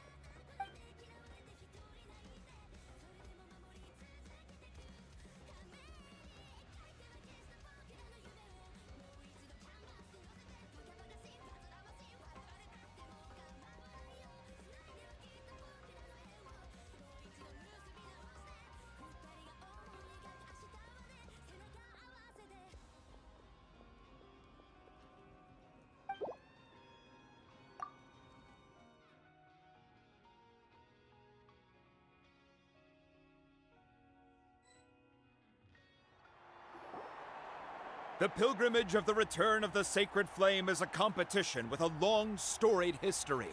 Countless hopefuls have gathered here today, each vying for the same prize, the right to serve their homeland in the Night Warden Wars. Before we begin, allow me to remind everyone of the rules. Today's tournament begins with the team stage, before advancing into individual competition. Each team will board a hot air balloon, which will land at a random location. Contestants must search for fire towers within the contest grounds, accumulate contending fire through combat, and bring a sufficient amount back to the stadium. Defeat in combat, departure from the contest grounds, and running out of time all lead to elimination. Only the strongest teams will be able to withstand the onslaught of battle and return to the arena, blazing fire in hand. Only those who emerge triumphant in the team stage earn the right to take part in the individual battles. The outcome of these one-on-one matches not only affects the contestants' individual scores, but also determines their next opponent. After many rounds of battle, the contestants with the top 5 rankings will get the chance to take part in the Night Warden Wars. Now, let us welcome our Archon as she delivers the opening address.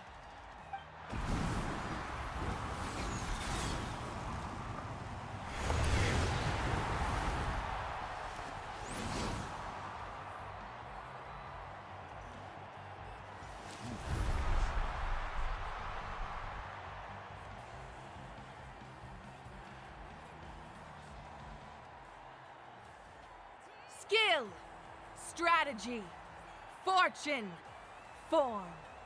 Many factors influence strength, but victory never lies. The pilgrimage is not merely a trial to determine the strongest among us, but also a stage upon which to showcase your individual growth. Today marks the beginning of yet another legendary saga, one written in the triumphs of the victors. So, without further ado, let the games begin! So that's the Pyro Archon? Is it just Paimon, or does she seem kind of intimidating? Kachina said she was friendly and welcoming, but, how did she come to that conclusion?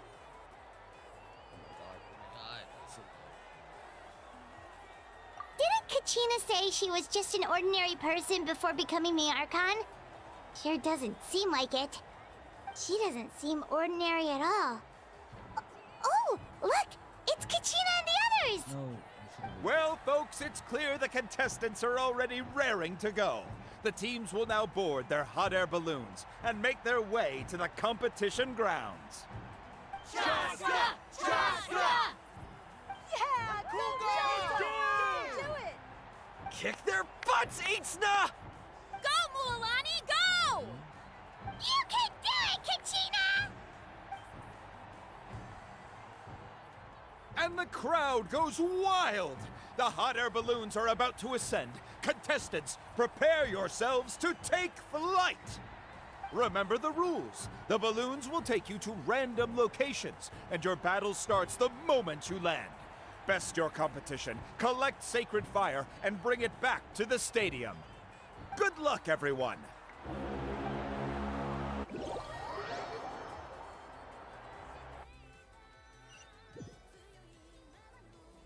Guess this is where we're starting. Let me see. It seems pretty quiet around here. Looks like we get to ease ourselves into combat today. Let's head that way. We don't need to worry about avoiding other teams. Anyone that crosses our path can kiss their chances goodbye. Okay, I'll follow your lead. Just remember, don't hesitate. The team matches are all about keeping the energy up. So let's do it! Wait, I forgot my thing is not at all. Please, come on.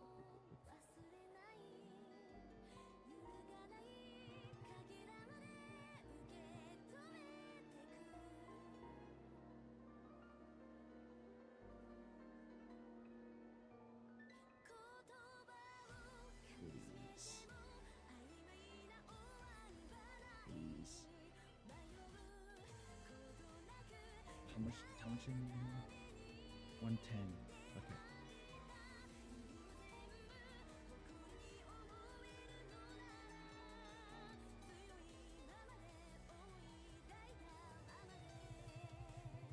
Wait, does that not kill? Oh my god.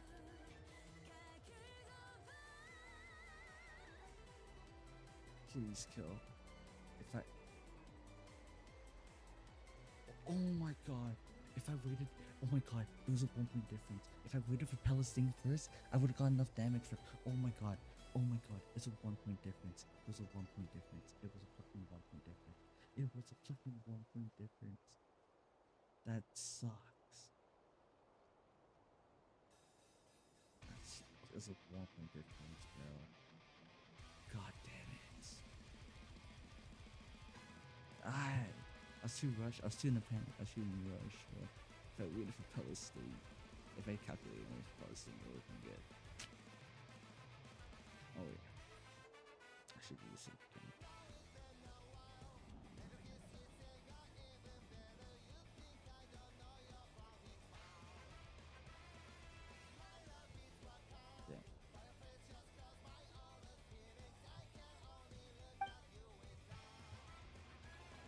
And with that, the pilgrimage is now underway. Time for the contestants to give it their all.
Damn, man, she died.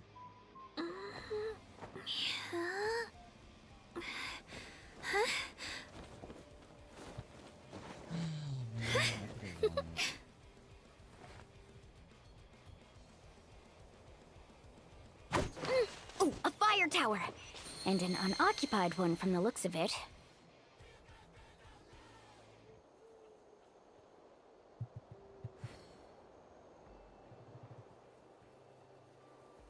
I can do it. Shockwave! Be on the lookout for an ambush. Careful, we've got company! Let's hope you put up a good fight. Looks like we've got ourselves an easy start. Perfect timing. We've got to fight to generate contending fire in the first place. So let's go! Winner takes all, loser gets lost.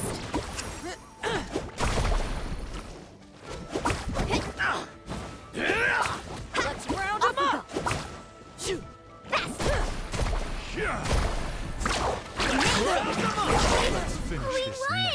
We're just getting started.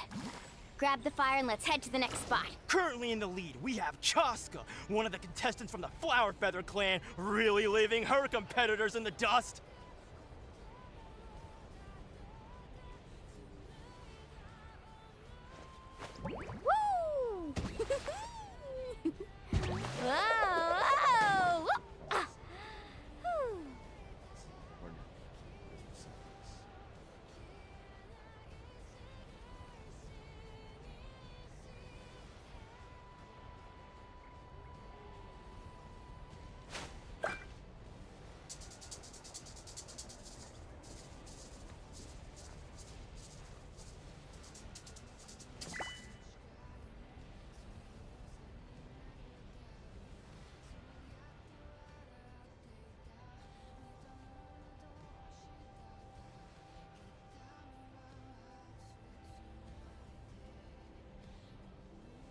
The most important part of going out to have fun is, well, going out. So just show up and I'll handle the rest.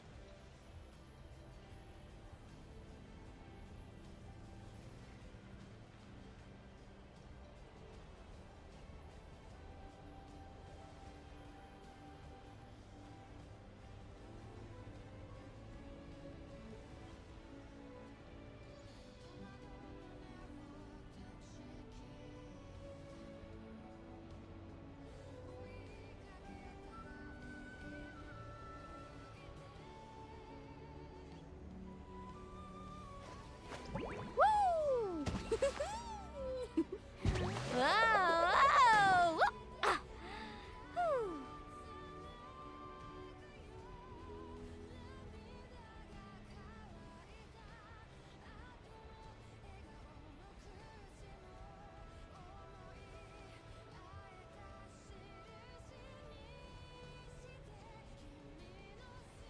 Ever tried chasing waves before?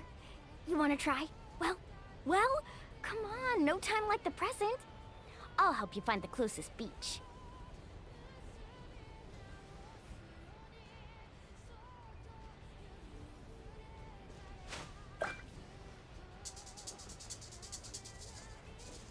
No, why would you use twice? Oh my god. Oh my god. Let's do it again. Bitch. Wasting fucking action.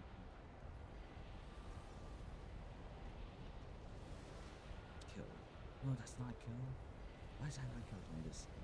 You can only do so much on your own, but with a group, anything's possible. Action by 40-40.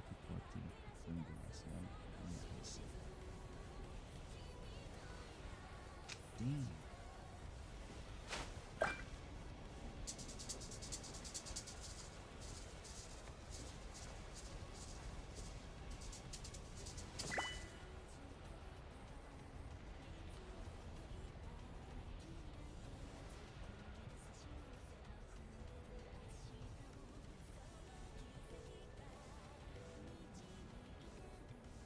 The most important part of going out to have fun is, well, going out. So just show up and I'll handle the rest.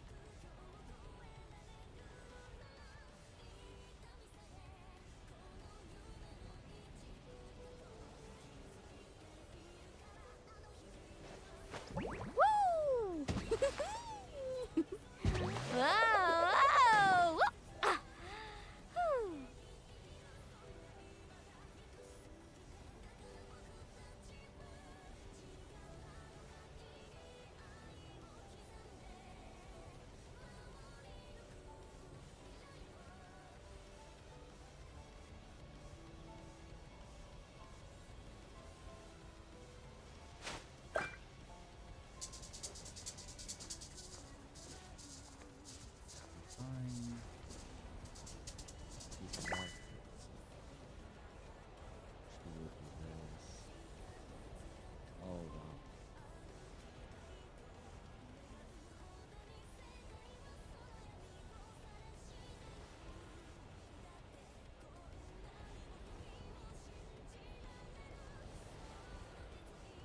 You can only do so much on your own, but with a group, anything's possible.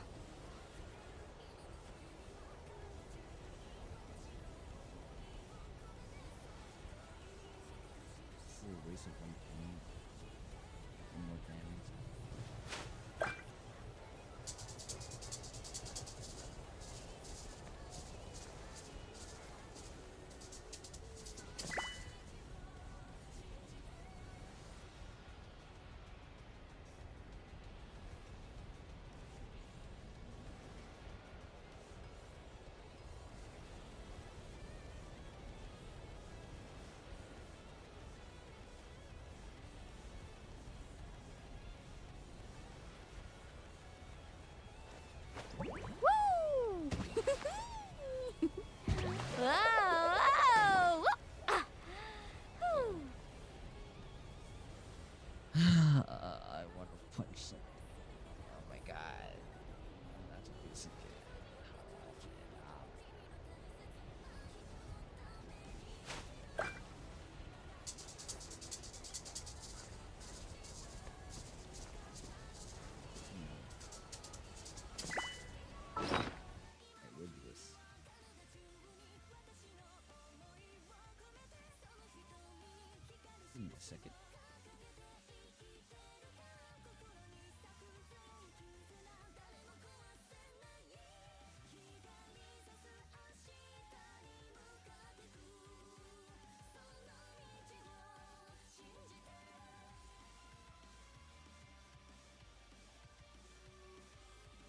Why didn't Nice Bull regenerate like other Deadpool variants? First off, Nice Bull doesn't exist in the comics. He's an original character created by Ryan Reynolds. Nice Bull is basically a kind and more polite version of Deadpool. He never wears a mask because of his unscarred face and a wholesome appearance with long hair. Maybe this version of Deadpool never got cancer, and that's the reason he doesn't have the healing factor.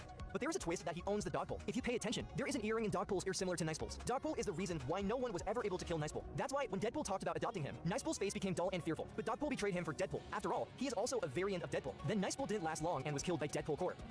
Why did Nice Bull regenerate?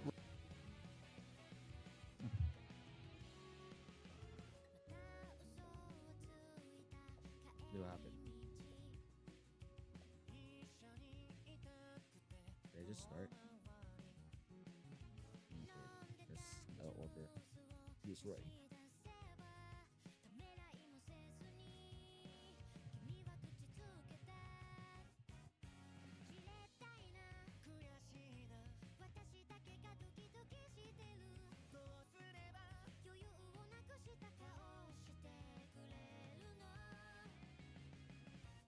That hurts.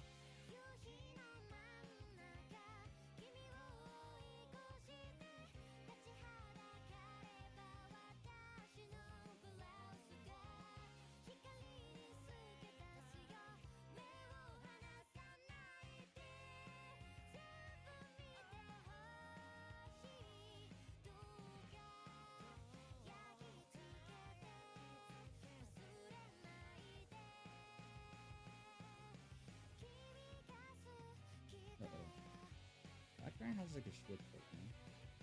Oh, it's not. Now we can put it. Make sure I skill to make sure I get built. And then I can ult.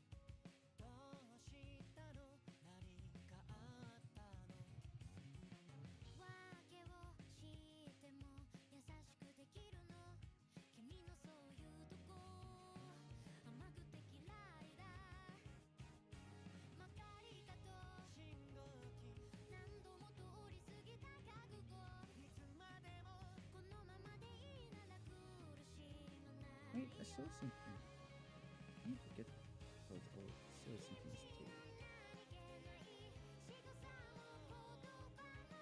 So I want to get this.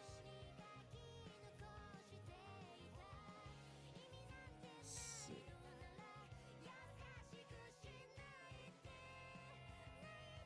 Oh, they can get it. Shit. Oh, actually, we can't get it again, I guess.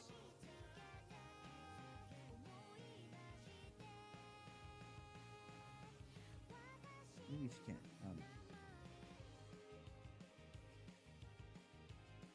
Why? Why? Why? Okay, let's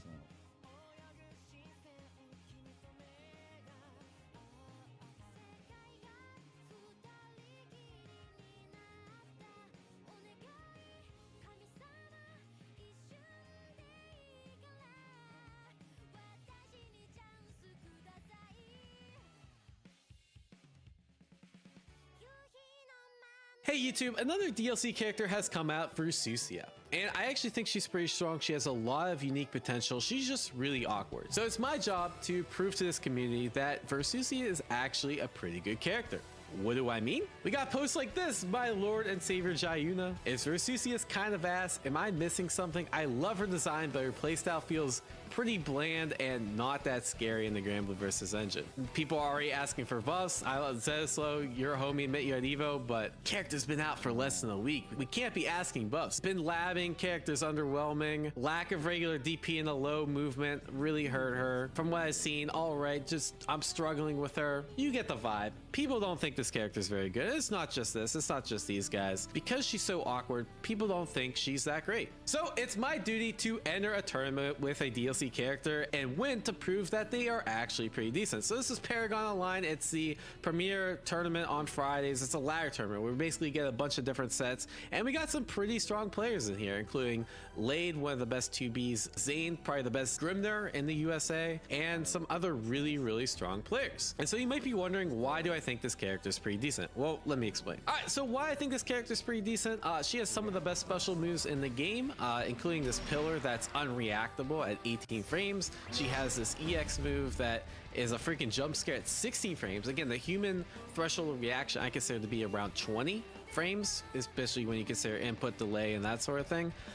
So both of these moves are under that, which makes them really, really scary to deal with in neutral. And the cool thing is, if this ever lands, you get a crazy amount of damage. This is the B&B I've been going for. And you go into super, and well, you don't drop it, but you get the idea. It does pretty good damage. This super, one of the best supers in the game, goes extremely far. You always get animation, but other than that, she has some really good rushdown. One of the things that I've been playing with is when you get this buff, when you press 5U, you get a buff with her, and you do this move. If they happen to guard cancel, for example, you can bait the guard cancel out, and it looks really cool. So I'm gonna be going for that in this tournament. So if someone's just smashing guard cancel, this is what it looked like. The guard cancel list, and they get a full combo. Really, really cool rushdown potential. This move in general, just it goes really far, and if it ever connects with buff on, you get free mix up, right? This you can't interrupt, you can't ult TP, you can't do anything, and then you get strike throw, right? And I thought at first this dash was really bad because you see how slow it is, but the fact that you can just zoom across the full screen. Kill, who's another Versusia player, basically said to think of it as like a drive rush in Street Fighter. So if you ever like need to get in, yeah, sure, it's a little slower than the regular dash, but you go really far, really, really quick, and it can be hard to check. And so one of the ways you stop drive rush in Street Fighter 6 is you kind of just press a button when they start, like you see the startup, right? So you see how I'm able to check it pretty easily? Well, you can kind of like pump fake it, right? You can do stuff like this, for example, like, okay, I see a startup. I just did, you know, you just throw that out and then stuff the drive rush. So there's a lot of really cool neutral interactions you can play to play this character. Even though she looks like a zoner, you actually have to play her really offensively because you just land one hit and you're in there, right? Another thing I like doing is if I need to play a little bit slower just to get the buff out, throwing out these orbs, hit confirm into the U, and then you just buff up again, like on block here. So like you would think this would be minus, but this is actually +5. If I space it out like a lot, it can be even more plus. And so I'll just like, I'll do this, and now I'll get more plus frames, and now you have to take a mix up. This is, even though it says 28 frames, the startup's kind of disguised.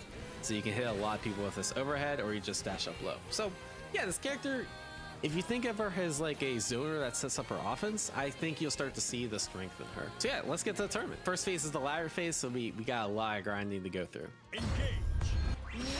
What the fuck? No way you just did that round start, bro.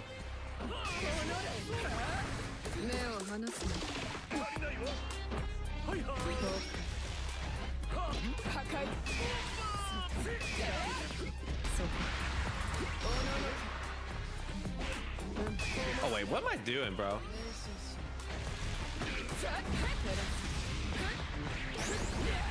I'm actually trolling. Why did I burn all my fucking diamonds? But yeah, she's actually huge.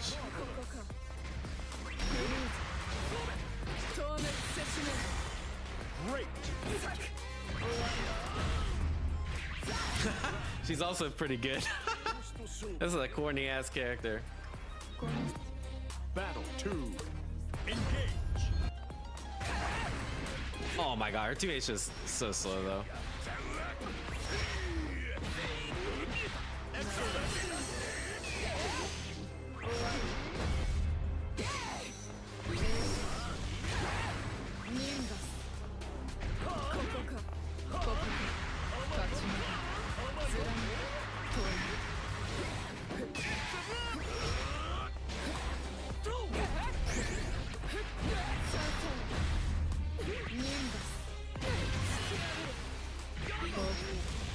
Oh, did I miss it? Fuck. Great.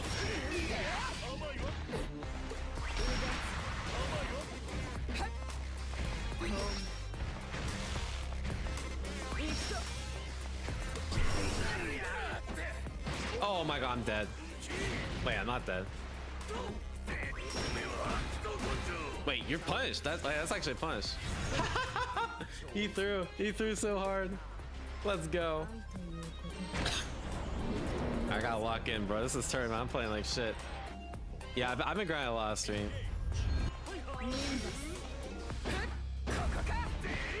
Oh, that.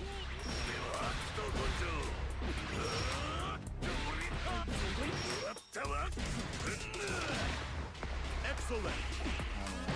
Wow, jab, jab, and then you didn't hit confirm it? Nice.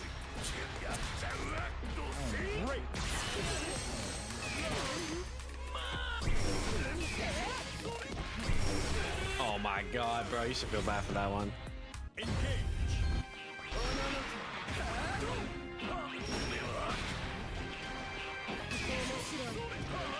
Bro, you're just mashing. Oh my god, alright. I gotta lock the fuck in.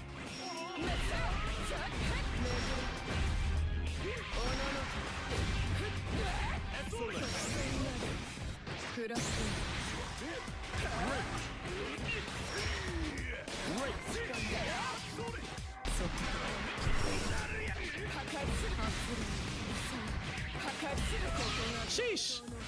I kinda got a little more damage there.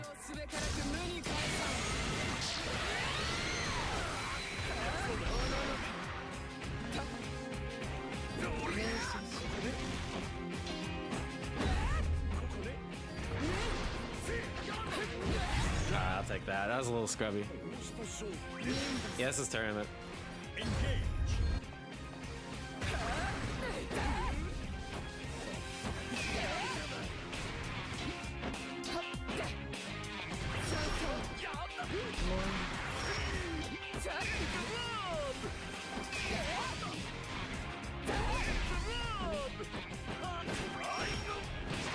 Nice.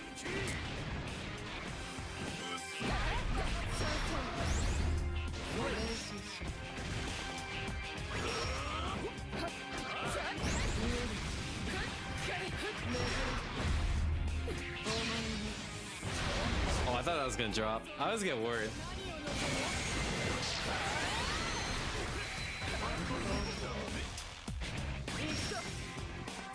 Oh no, this sucks. This sucks.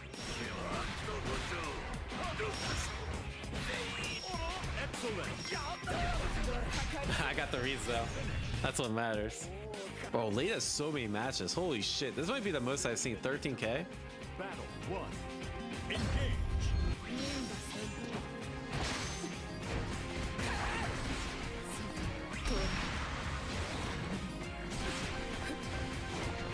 Oh, that's good. Great.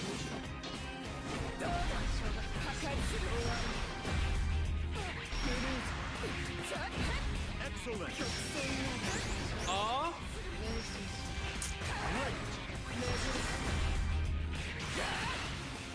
Oh. Y'all didn't think you don't think I had tech with this character, huh? That's what I thought.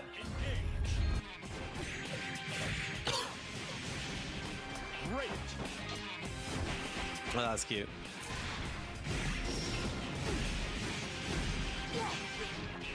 Great.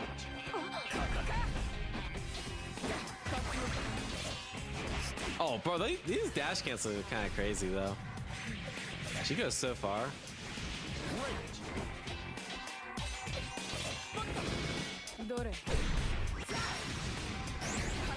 Great. Oh, I meant to super. Fuck. Great. Great.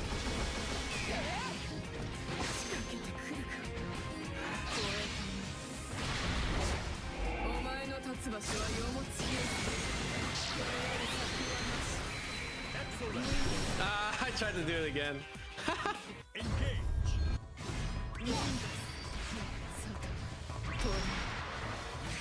Oh, that's so good. Oh, okay, I see you. Marvelous.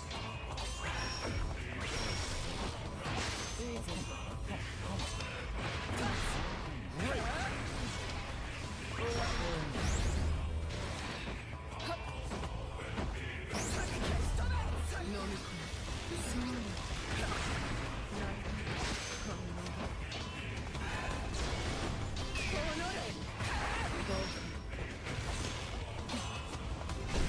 that's good press, yeah.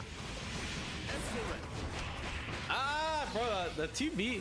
I don't know, maybe they buffed 2B, bro. That momentum cancel shit's kind of crazy. All right, 2B's going up the tier list. Oh, that's such a good air there. I've always believed in 2B.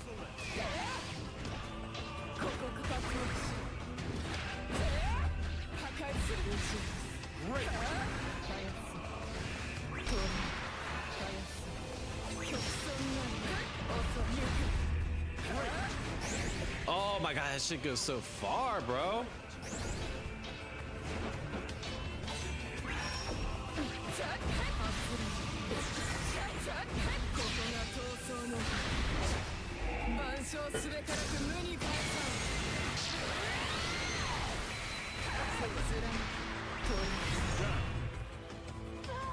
What's up, X-Man? We're in tournament right now. I gotta lock in. Battle 2. Engage.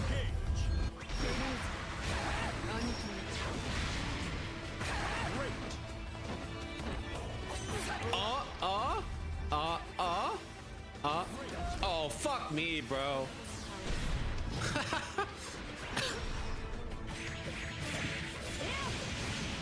Excellent.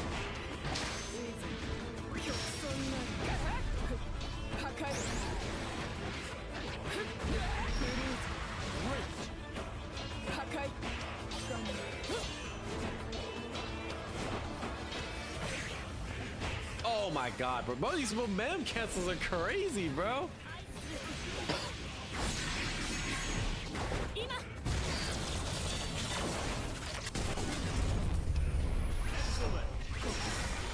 Oh, that's a good press. Excellent. Down. Engage. Oh my god, this character's so fast. Nice.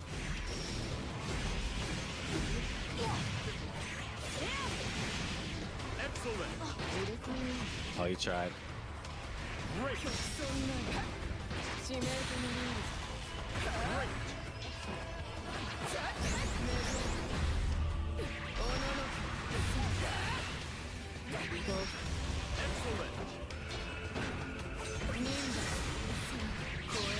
Okay, that's cute. That's cute. We're cooking. We're cooking.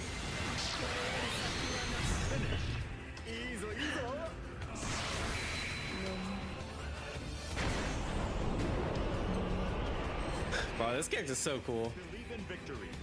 Battle 1. Engage. Oh wow, that didn't work.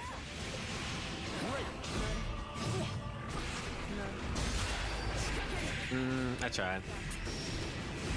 I thought being more preemptive was the way. Excellent.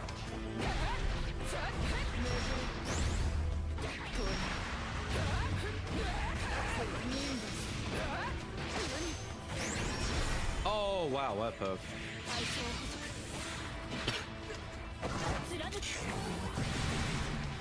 Marvelous. Ah, good. Damn, that's so good. Battle 2. Engage.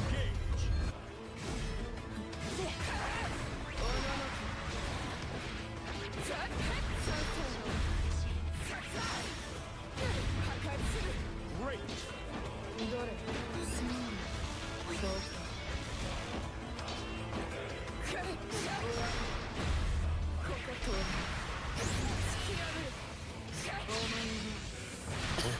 Yeah, the offense though? The offense?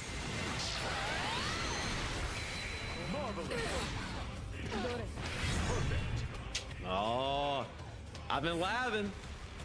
That was clean. Battle 3. Engage. I'm trying to mash too hard. Great. Oh, that was good.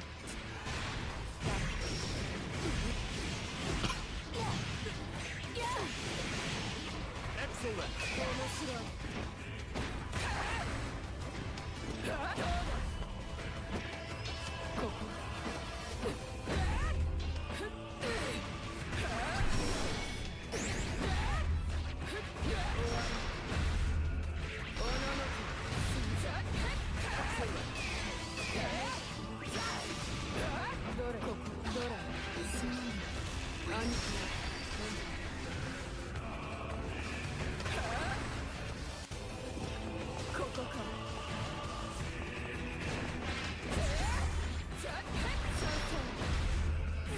Let's go. Easy dub. Man, that was so easy as fuck. That actually wasn't easy at all. Sheesh. Okay. I say cooking up these DLC characters, bro. I know. Bro, I think Versusia is actually mad good, bro. And I don't think people are ready to play this character. If I don't win this tournament today, I'm gonna master Bilal tomorrow. I need more YouTube content for this game. Twitter thought Versusia is bad, so I won a tournament without winning the tournament. So I'm really motivated to do well because I want to be lazy. Oh shit! Now it's Senpai. All right, let's lock in. Battle 1. Engage.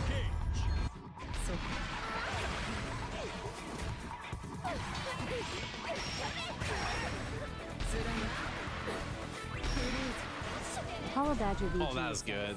Cheer 100 Hayes. Yes, Apollo Badger. Why do modern fighting game devs hate zoners?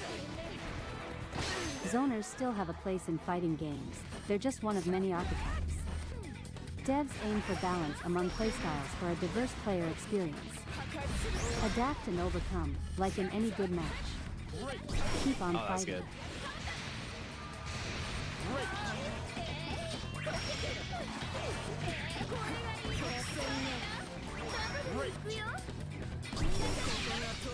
Like, look, I still get animation from this. That's just insane.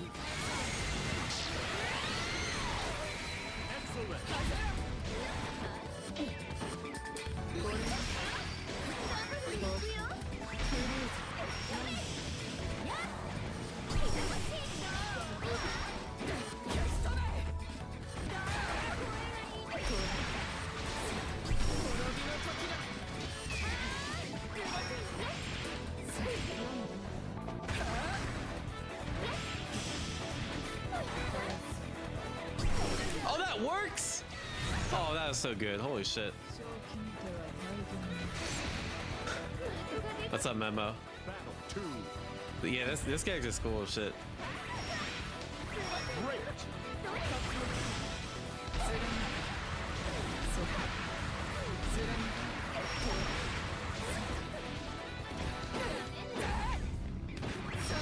That was bad.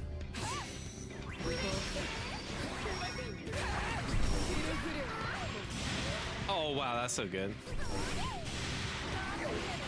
Yeah, that's his.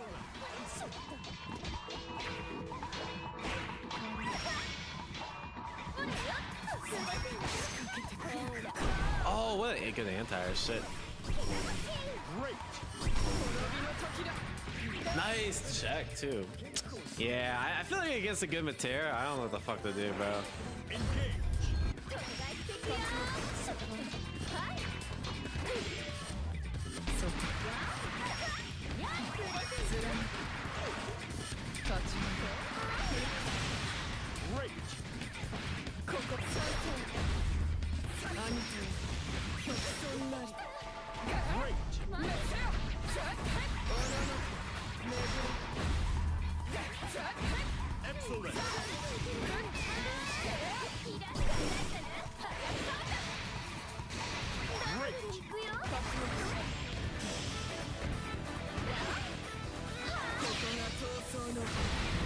Excellent. That super's so good though.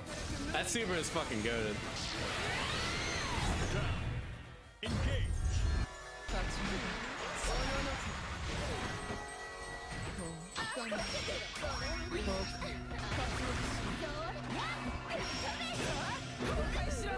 You can actually punish that.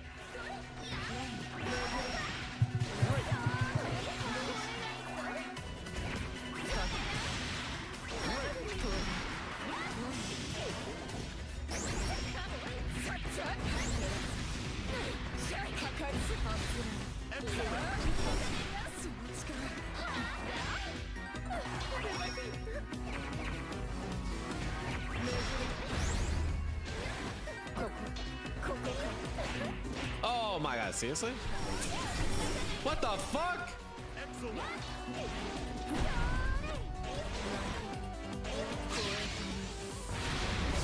Alright, whatever.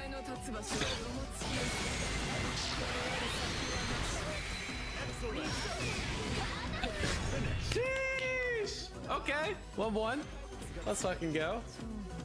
Now you see why I do that shit, Hippo? What is her recommendation to learn? Like character or? Shit, that comment went by too fast. Learn whoever you want, whoever's more fun. This game's really easy to get into and like no character's that hard.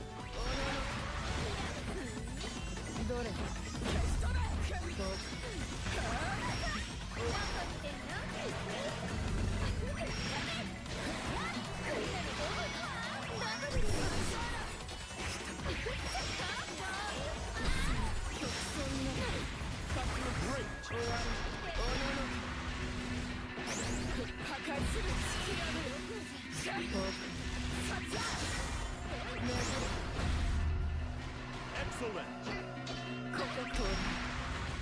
Great.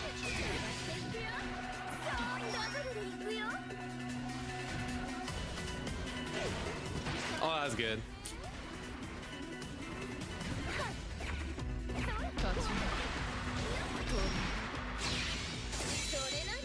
Anotha! There we go.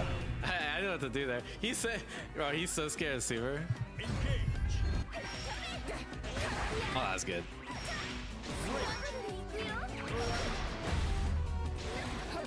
Oh my god, I missed it. My dash was too fast.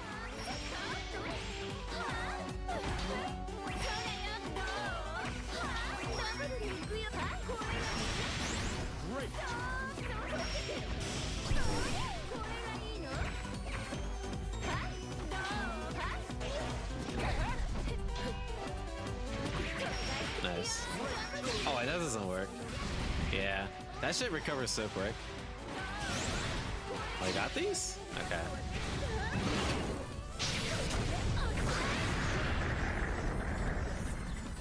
Grimno looking good, actually.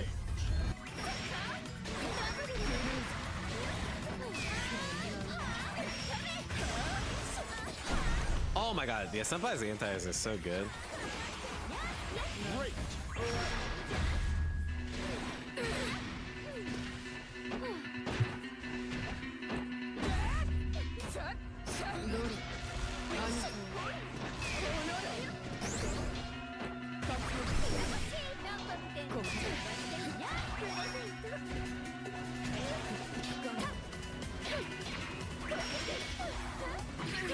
Oh, what?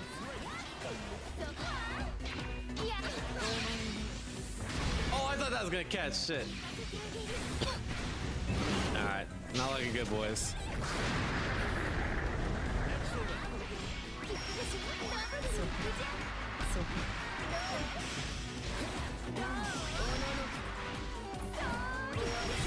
I tried. GG's. Yeah, they need to nerf Matera. I want to hear no more Matera downplay in my chat. Yeah, she definitely struggles a little bit with zoning. Depressed fairy? Oh no. Oh shit, we got the fairy rep. All right, let's see what you're cooking. Fairy. Everyone bullies me. Damn, I'm definitely depressed. For Susia downplay, I think she's mid. All right, we're rushing for Susia down. Wait, what the fuck? You can do that? I want to hear no downplay, bro.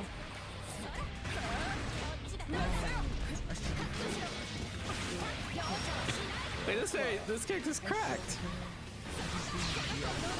Bro, I was lied to.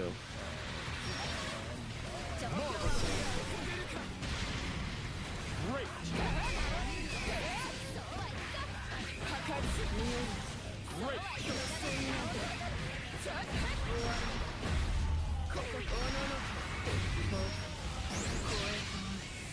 Actually, wait, maybe I'm playing the crack character.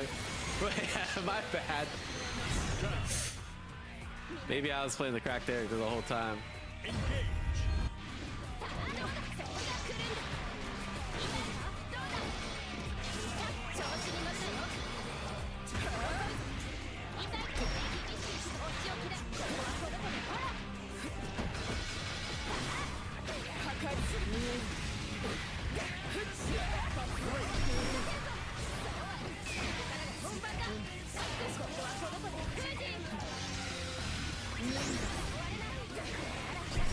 Oh, I could have killed there. I just don't know how.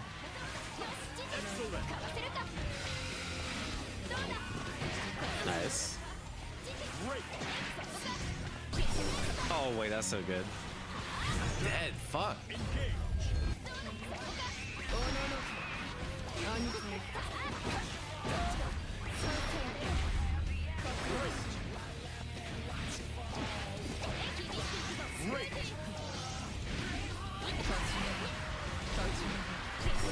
Oh, right. That's so good.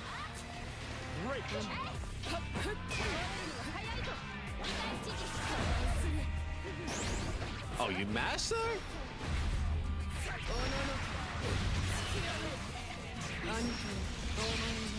Alright, sure. I'll take the damage.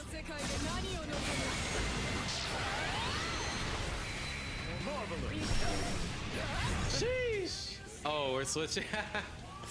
Yeah, that's fair. Anila? You can play any character and you chose Anila? Versus Anila. Bro, someone find my man and tell him to make better choices with his life. Anila got nerfed this patch.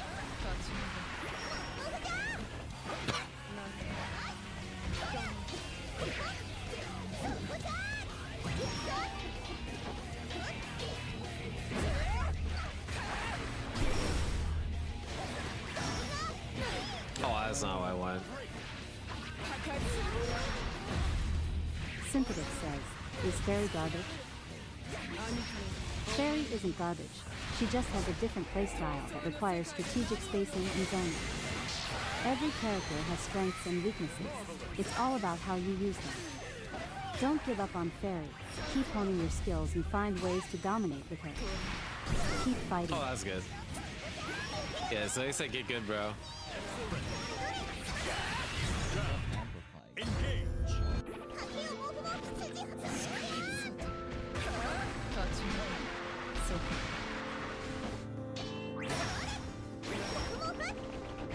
Oh, that's good.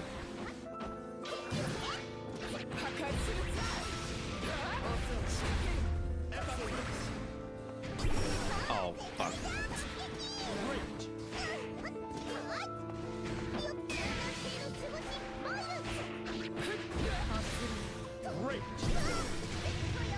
Oh my god, that's so... Whatever.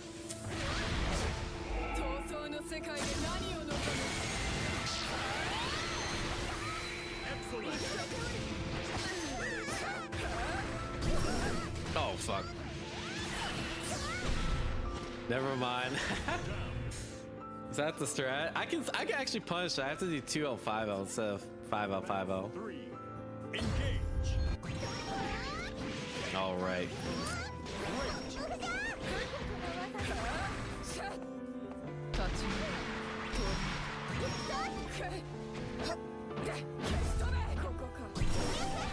What the fuck? All right, that move's funny.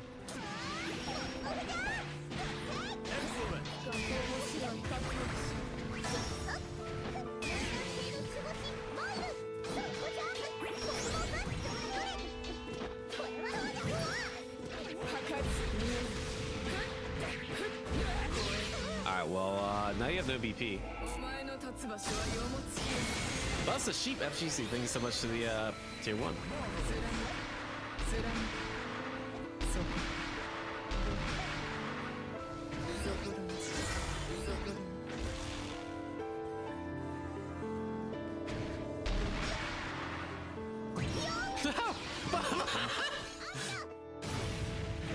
No! What was that? Bro, my man is so in the fucking... Oh my god, you're a better player than that, bro. You're a better player than that. I've played... This guy's beaten me in tournament before. I don't know. These fairy changes got you feeling some kind of way. Bro. I'm actually gonna blow.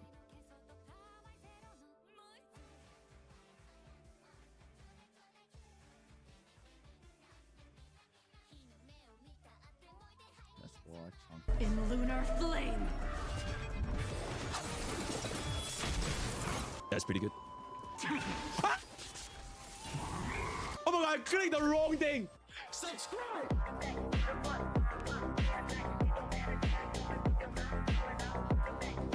Hey guys, Mr. Pokey here, back with another video, and today we are gonna be taking a look at the latest Memory of Chaos 12.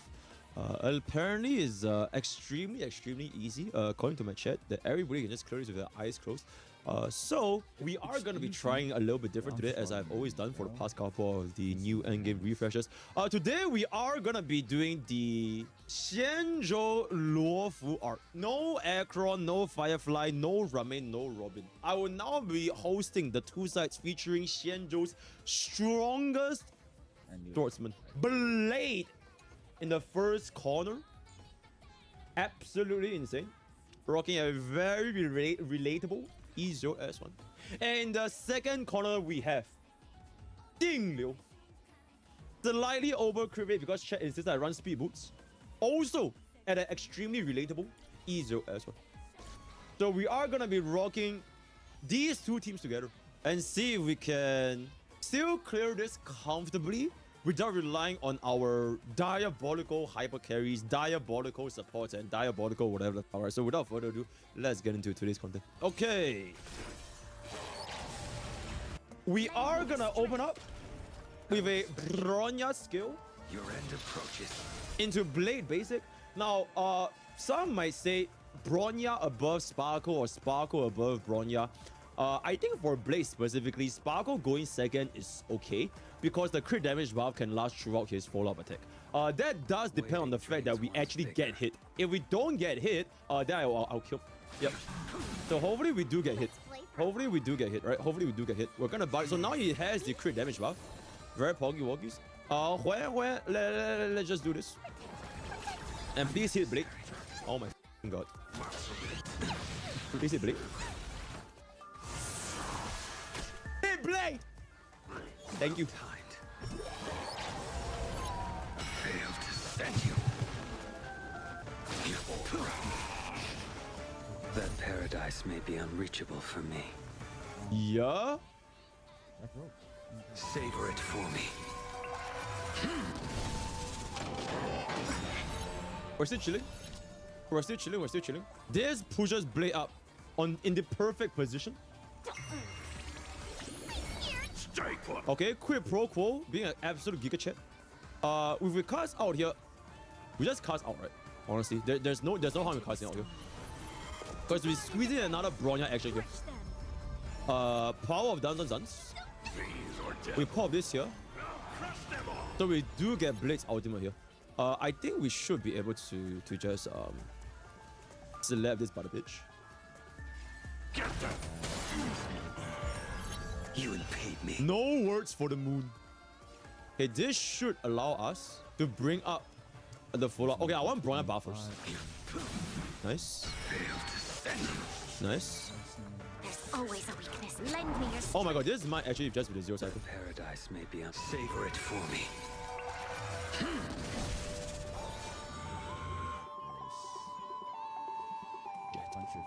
The fight is set. I think we were a little bit off. Okay, you know what? It is what it is. You know, it is what it is. It was a little bit off. It was a little bit off. But I think it's okay. I think it's okay. I think it's okay. Beautiful.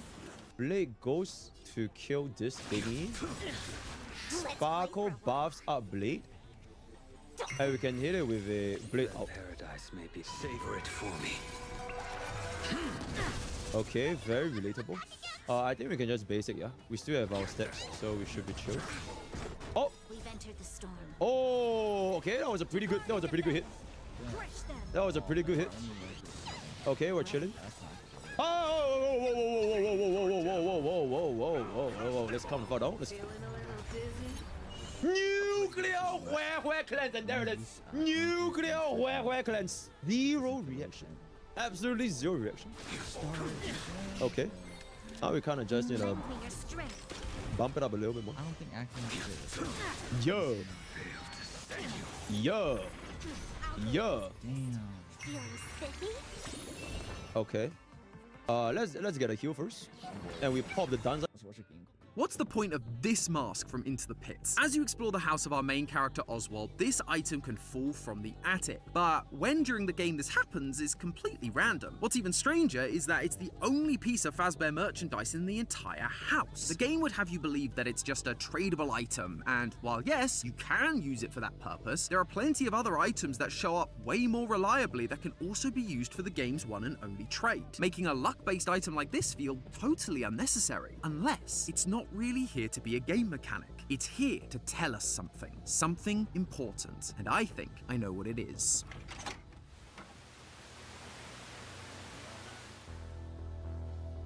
Hello Internet! Welcome to Game Theory, the show that, yes, is finally talking about the biggest and only FNAF game of 2024, Into the Pit. A game based on the first Fazbear Fright story released as part of the big finale of FNAF's 10th anniversary. Or at least it was supposed to be. It ended up coming out a day early, and so instead, we got FNAF movie script pages on the final day. We should probably look into that. Regardless, it came out and people loved this thing. Like the original story, we follow a 10-year-old boy called Oswald who finds a time-traveling ball pit inside his local pizzeria, Jeff's Pizza. The ball pit takes him back to 1985 where he finds out that Jeff's used to be a Freddy Fazbear's. This thing's got all the stuff you'd expect. Arcade machines, pizza, and a bunch of dead kids along with the Yellow Rabbit mascot that's responsible. Yeah, this place is the real deal. The Yellow Rabbit tries to catch Oswald, but he escapes, only for the yellow creature to jump out and drag his dad back into the pit instead. The rabbit then re-emerges from the pit, only now he's posing as Oswald's father. And I don't just mean he's acting like his dad. I mean he physically takes on his appearance, at least to everyone else. Nobody seems to be able to see the Yellow Rabbit except for Oswald. And so it's up to him to find a way to sneak past the rabbit, get out of the house, and back to Jeff's to find his dad. Eventually, Oswald does find him, frees him, and kills the Yellow Rabbit in the process. There are some changes here and there to make sure that it works as a game rather than a 40-page story, but overall, it's a really good experience. The time travel mechanics work great for in-game puzzles, and the pixel art style is gorgeous. However, like any FNAF game, we all know why we're really here. The lore. And that's where things get a little bit messy. This game is full of references from all across the FNAF universe. Fazbear Fright stories, the games, the graphic novels, the FNAF movie. Oh, and then there's this. Wow, whoever GGY is has the top score on every game. I mean, technically, if Gregory were a robot, he would live this entire time. What trolls you are. So yeah, as you can see, the lore of this game is a bit all over the place. It's hard to know if these are meant to be just Easter eggs or whether they're legitimate lore. And I'm sure we could all argue about this till the animatronic cows come home. But instead, I figured we'd do something a little different. Rather than focusing on solving the lore of this game specifically, I wanted to try zooming out a little. Matt mentioned in a previous theory that the original 6 games are about the Afton family, their lives, their mistakes, their deaths, their resurrections, all of that stuff. But since then, we've begun being introduced to characters who, at some point or another, were impacted by the Afton family and their actions. Cassie in Ruin, her father in Help Wanted 2. This new era of FNAF is about the ripple effects caused by the Afton family, and I believe we're being shown exactly that in Into the Pit. And it all comes down to a single collectible, the Freddy mask. Yep, this one item is going to help us not only understand the themes Scott is presenting with modern FNAF, but also show us where it might be going in the future. How? Well, let's just pop in the second tape to find out.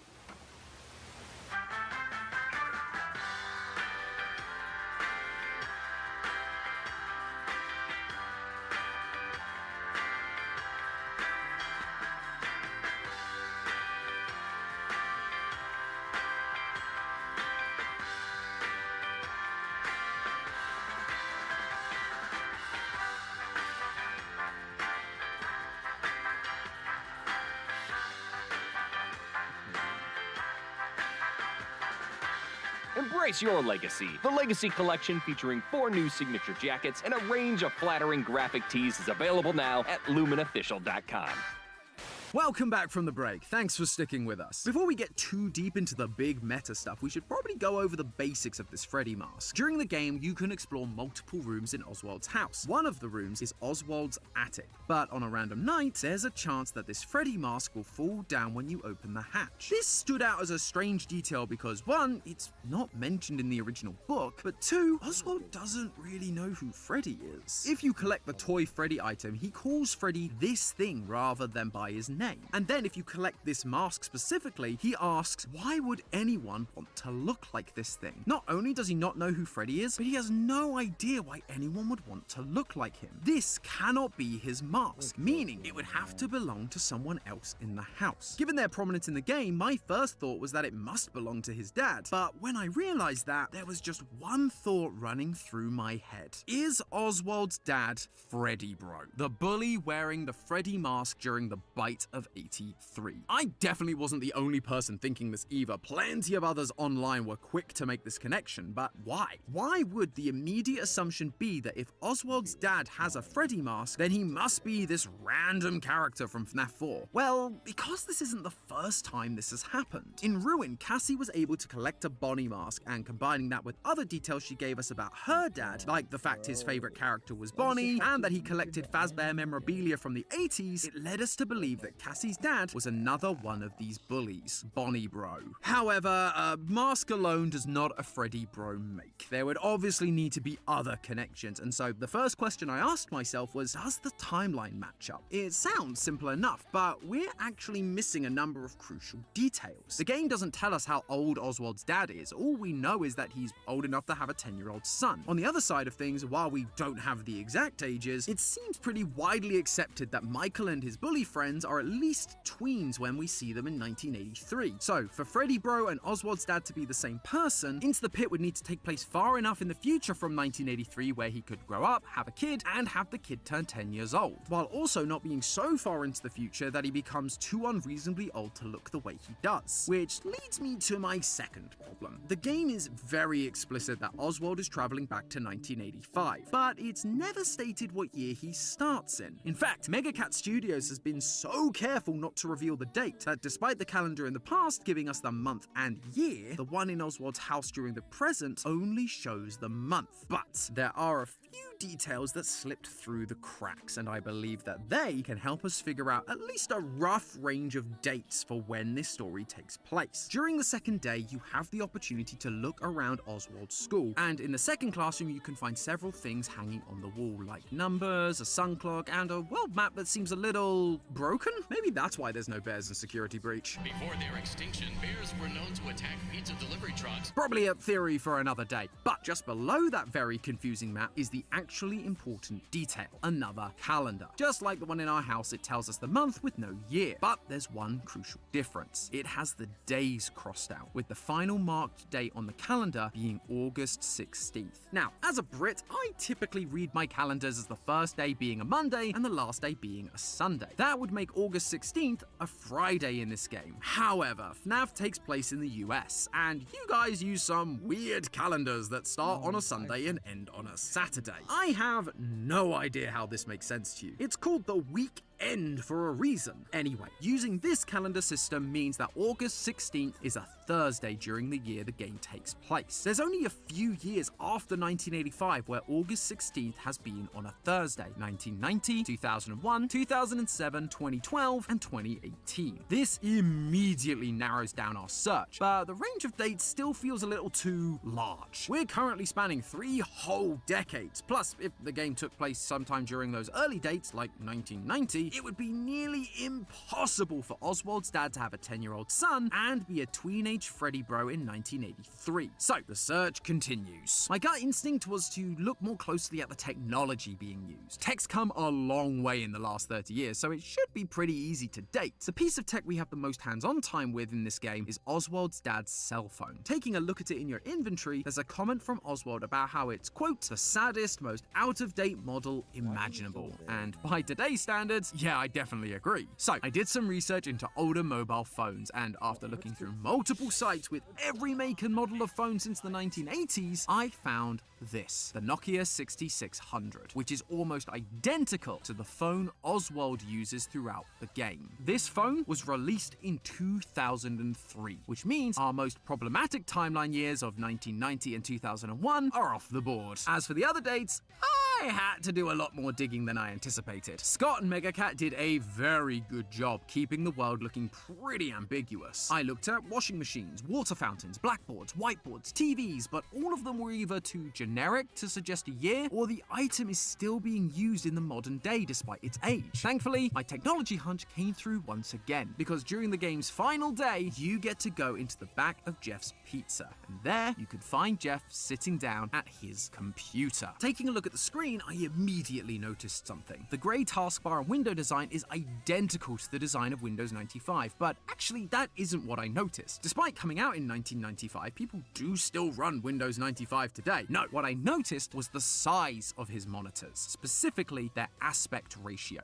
Aspect ratio basically refers to the ratio between the height and the width of an object or video. For example, the video you're watching right now has an aspect ratio of 16:9, meaning for every 9 pixels of height, there are 16 pixels of width. Most standard TV shows and YouTube videos are made in this format, so naturally, most of our TVs and computer monitors are built to match that. But that wasn't always the case. Computer screens actually used to come in 2 different aspect ratios, 4:3 or 16:10. That was until 2008 when the modern 16:9 was introduced, and in 2010, they took over the market as the majority. So the question is, what size are Jeff's monitors? Of course, I whipped out the trusty pixel measurements, and I can confirm that Jeff's monitors are in fact modern 16:9 monitors, despite him still running Windows 95. Not sure you're gonna be getting the most out of those monitors, Jeff. I'm sure LTT would have some thoughts, but hey, you do you. That knocks 2007 out of the running, leaving us with 2012 and 2018, which for our purposes is actually more than enough. The fact the game can't take place in any of the years prior to 2012 means that from a timeline standpoint, it's definitely possible for Oswald's dad and Freddy Bro to be the same person. If he was a teenager in the 80s, by the 2010s, nearly 30 years have passed, so he'd definitely be old enough to have a kid of his own. However, even with that part of the timeline at least somewhat figured out, I realized I had a different problem. Sure, Oswald's dad could be the right age if he was a teenager in 1983, but that kind of relies on us assuming he's Freddy Bro to begin with, which isn't proof in and of itself. I needed more. I didn't just need the year of the game, I needed something that proved Oswald's dad was alive in the 80s. I looked through every inch of this game but found nothing. So I did the only thing I could. I went back and reread the book. I know, who could have seen that coming? Now, I've read these books countless times, but each time I do, new details jump out to me. And with this new game fresh in my mind, I spotted this. Quote, "Dad, how old were you in 1985? I was just a couple years older than you. All I could think about was how many quarters I had to spend at the arcade." Jeff's Pizza. Back before it was Jeff's Pizza, it was some kind of arcade, wasn't it?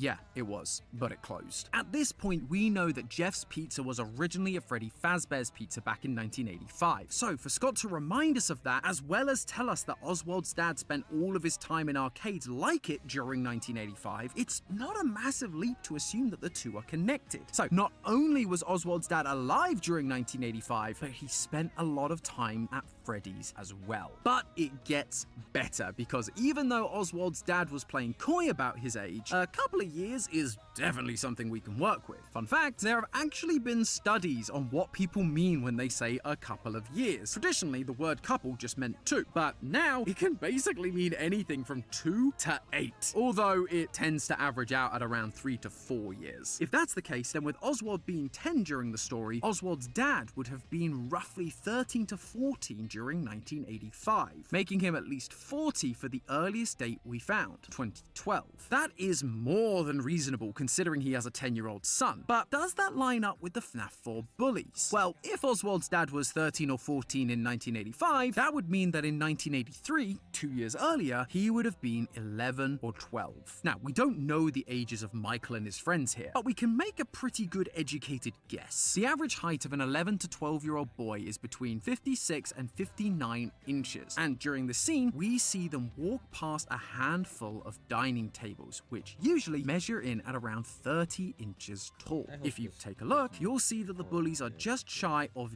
double the table's height, putting their height smack dab in the middle of the 56 to 59 average. Did we just find the ages of the FNAF 4 bullies?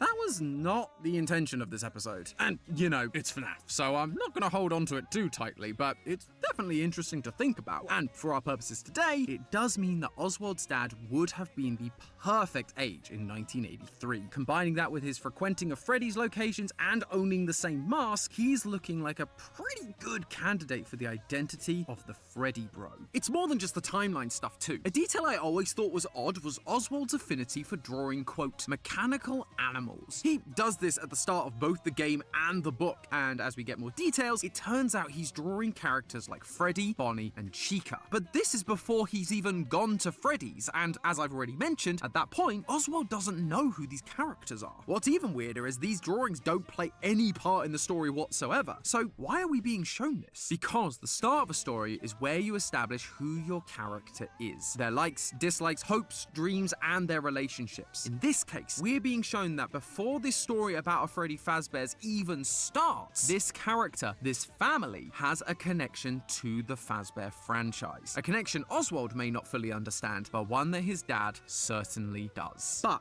why does this matter? What does this fundamentally change for us and our understanding of this franchise? Well, it's once again showing us that this modern era of FNAF is widening our view on the world and the characters we look at, focusing on the knock-on effects of the Afton family and how the part these other characters played all led to them changing their ways. Cassie's dad being Bonnie Bro in Ruin was the first instance of this. Cassie tells us that he had a technician's Faz wrench, hinting that after the bite of 83, he grew up and became a technician so that he could stop any malfunction like the one he witnessed from ever happening again. Oswald's dad being Freddy Bro does the same thing. We learn that Oswald's dad used to work at the local mill before it shut down. Again, in true Scott fashion, he kept what type of mill this was vague in the story. I always imagined it was just your typical steel or wood mill, but in the game, we actually get to visit this mill. Or more accurately, you get to visit the trash heap outside the mill. Although, this isn't any ordinary trash. I mean, some of it is, but next to the classic black bags, you can see a few recognizable Fazbear characters. The most obvious ones are Trash and the gang from FNAF 6. Because, of course, the characters made from literal trash are hiding out in a dumpster. But besides them, you can also find things like a toy Bonnie doll, a Bonnie mask, a Freddy head, and a couple of animatronic hands and feet. And these things do belong to the mill as well, because Oswald says that they've been sitting there ever since the factory closed down. This mill isn't just your typical mill. They were making parts for Fazbear Entertainment. Oswald's dad worked at this factory, so it seems like he grew up and started working at the local factory that made Fazbear parts to make sure that they were properly inspected, tested, and approved before being sent out. That way, no kid would ever suffer the same fate as Michael's brother due to a faulty part. For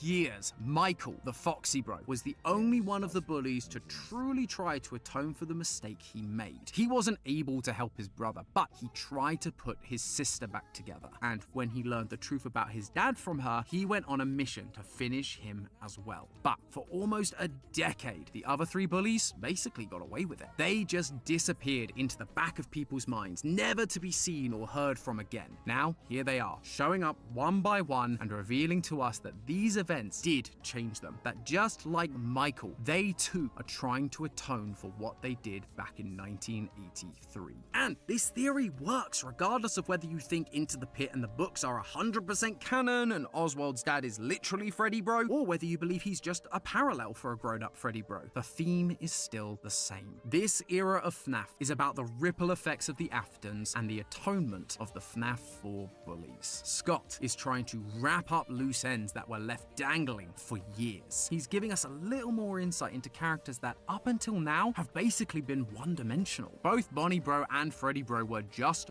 bullies. Mean kids that thought it would be funny to shove Mike's little brother into the mouth of an animatronic he was terrified of. But now we're being shown that they didn't stay those one-note cruel bullies after that. That just like Michael, they were haunted by what they did and were doing whatever they could to make up for it. We see during the end of the game that Oswald's dad deeply cares about his son. He's no longer the awful bully. He's kind and loving, just wanting to provide for his family. And before the factory shut down, he was trying to stop the same horrifying incident happening again, just like Bonnie Bro did as a technician, and just like Foxy Bro did when he put an end to dear old dad. So theorists, when the next FNAF game does come out, one that isn't a prequel anyway, make sure you keep an eye out for a Chica mask. I have a feeling whoever it belongs to. Everything in this world is merely fleeting. What the? Oh my god. Rhythm get messed up. Subscribe!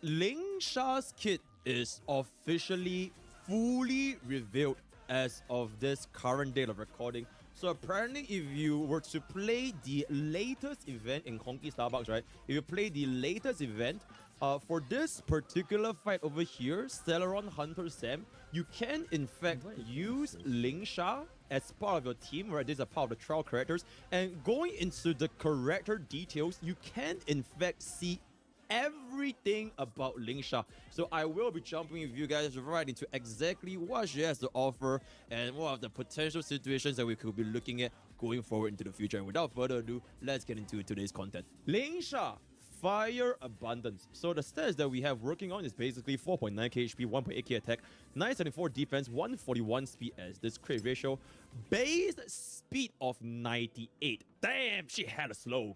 163.8% break with no energy regeneration. Okay, of course, keep in mind, none of these stats are finalized, by the way.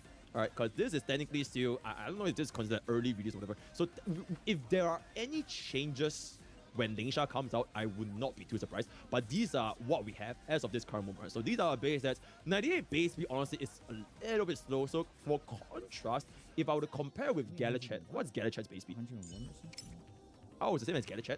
Okay, wait. What's Huan Huan's base speed? Oh, they're all 98? Yeah, I know. My wife's at 112. I'm like, oh my god. Shit. Yo! 100 base speed from Fu Xuan. Absolutely diabolical. Okay, anyways, let's just kind of continue. Let's continue on. So these are her base stats. And yeah, not too much to talk about here. And we're just going to jump right into the light cone. Can we see? Oh, there's no signature light cone, unfortunately. So we don't really know what her signature light cone will do. Jumping into the traces. Alright, so let's see. We have a grand total of 10.7, 5.3. Wait, quick math real quick. 10.7, 5.3 plus 5.3 plus 8. Damn, that's actually a lot. Plus 8. 37.3% break effect. 4%, 10% HP, 18% HP, 10% attack. What the did they give her attack? Okay, so 10%. Yep. So that's the minor traces. Let's jump straight into the three big boys. Sylvan Smoke. Basic attack generates 10. So this is exactly the same as Sparkle's bonus ability. So whether you are using a skill or her basic, we are going to be getting 30 energy essentially, right? So pretty interesting. Pretty interesting. Vermilion Waft.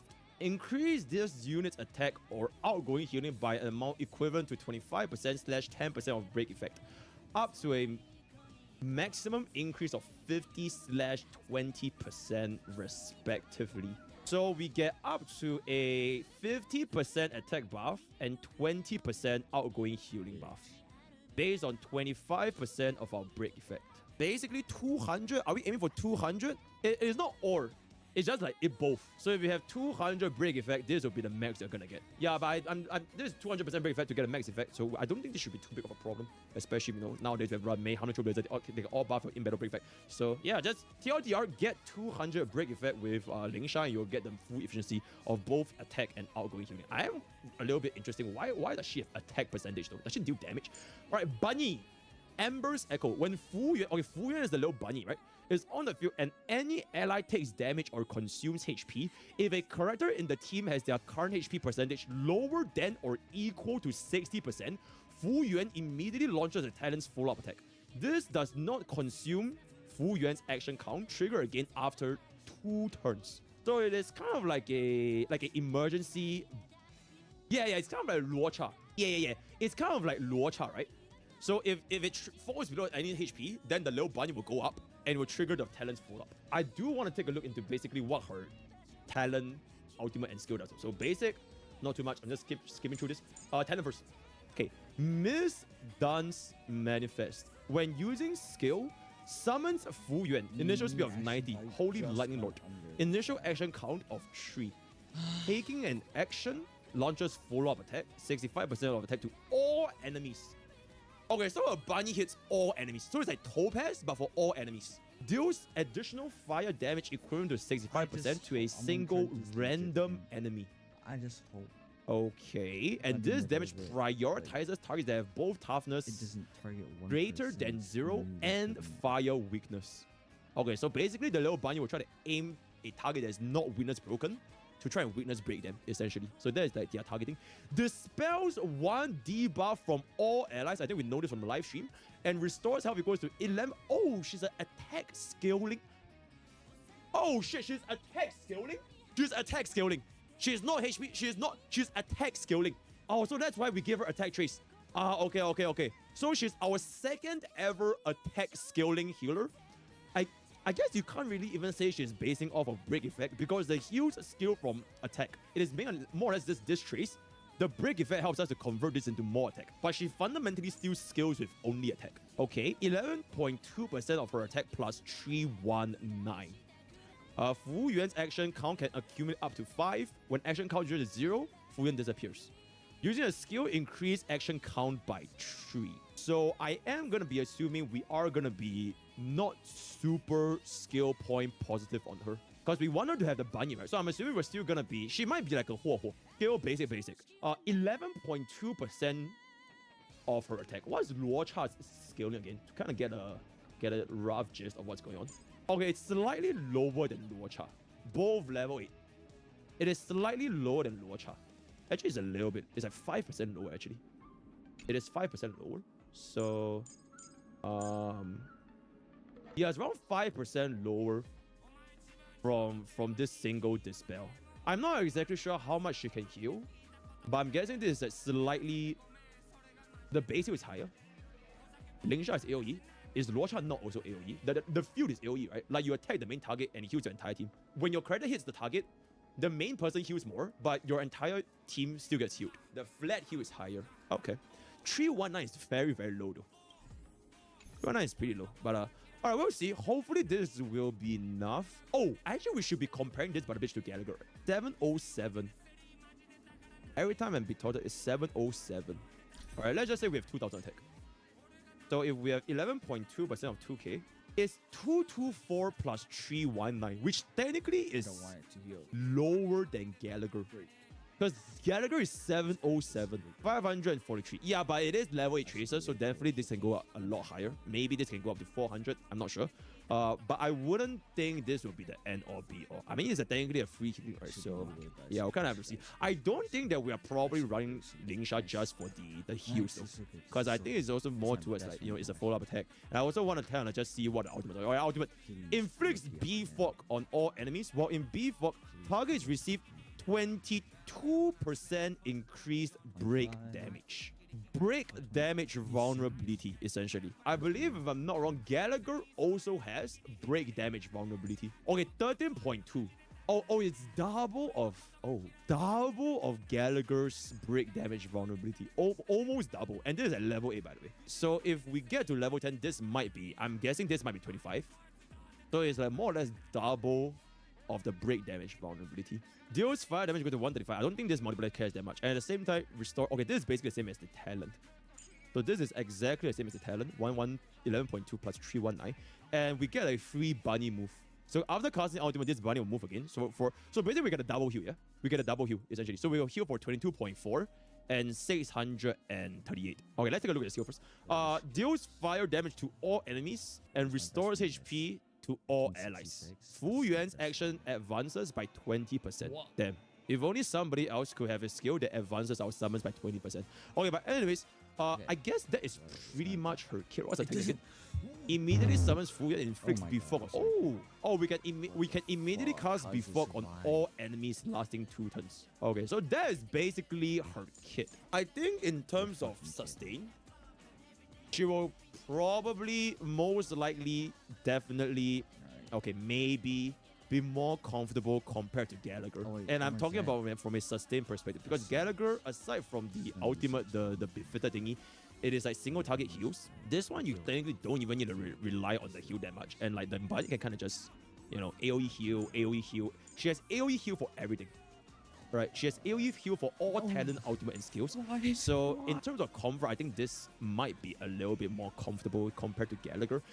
This is honestly also very, very good. It dispels 1 debuff from all allies. That is diabolically good.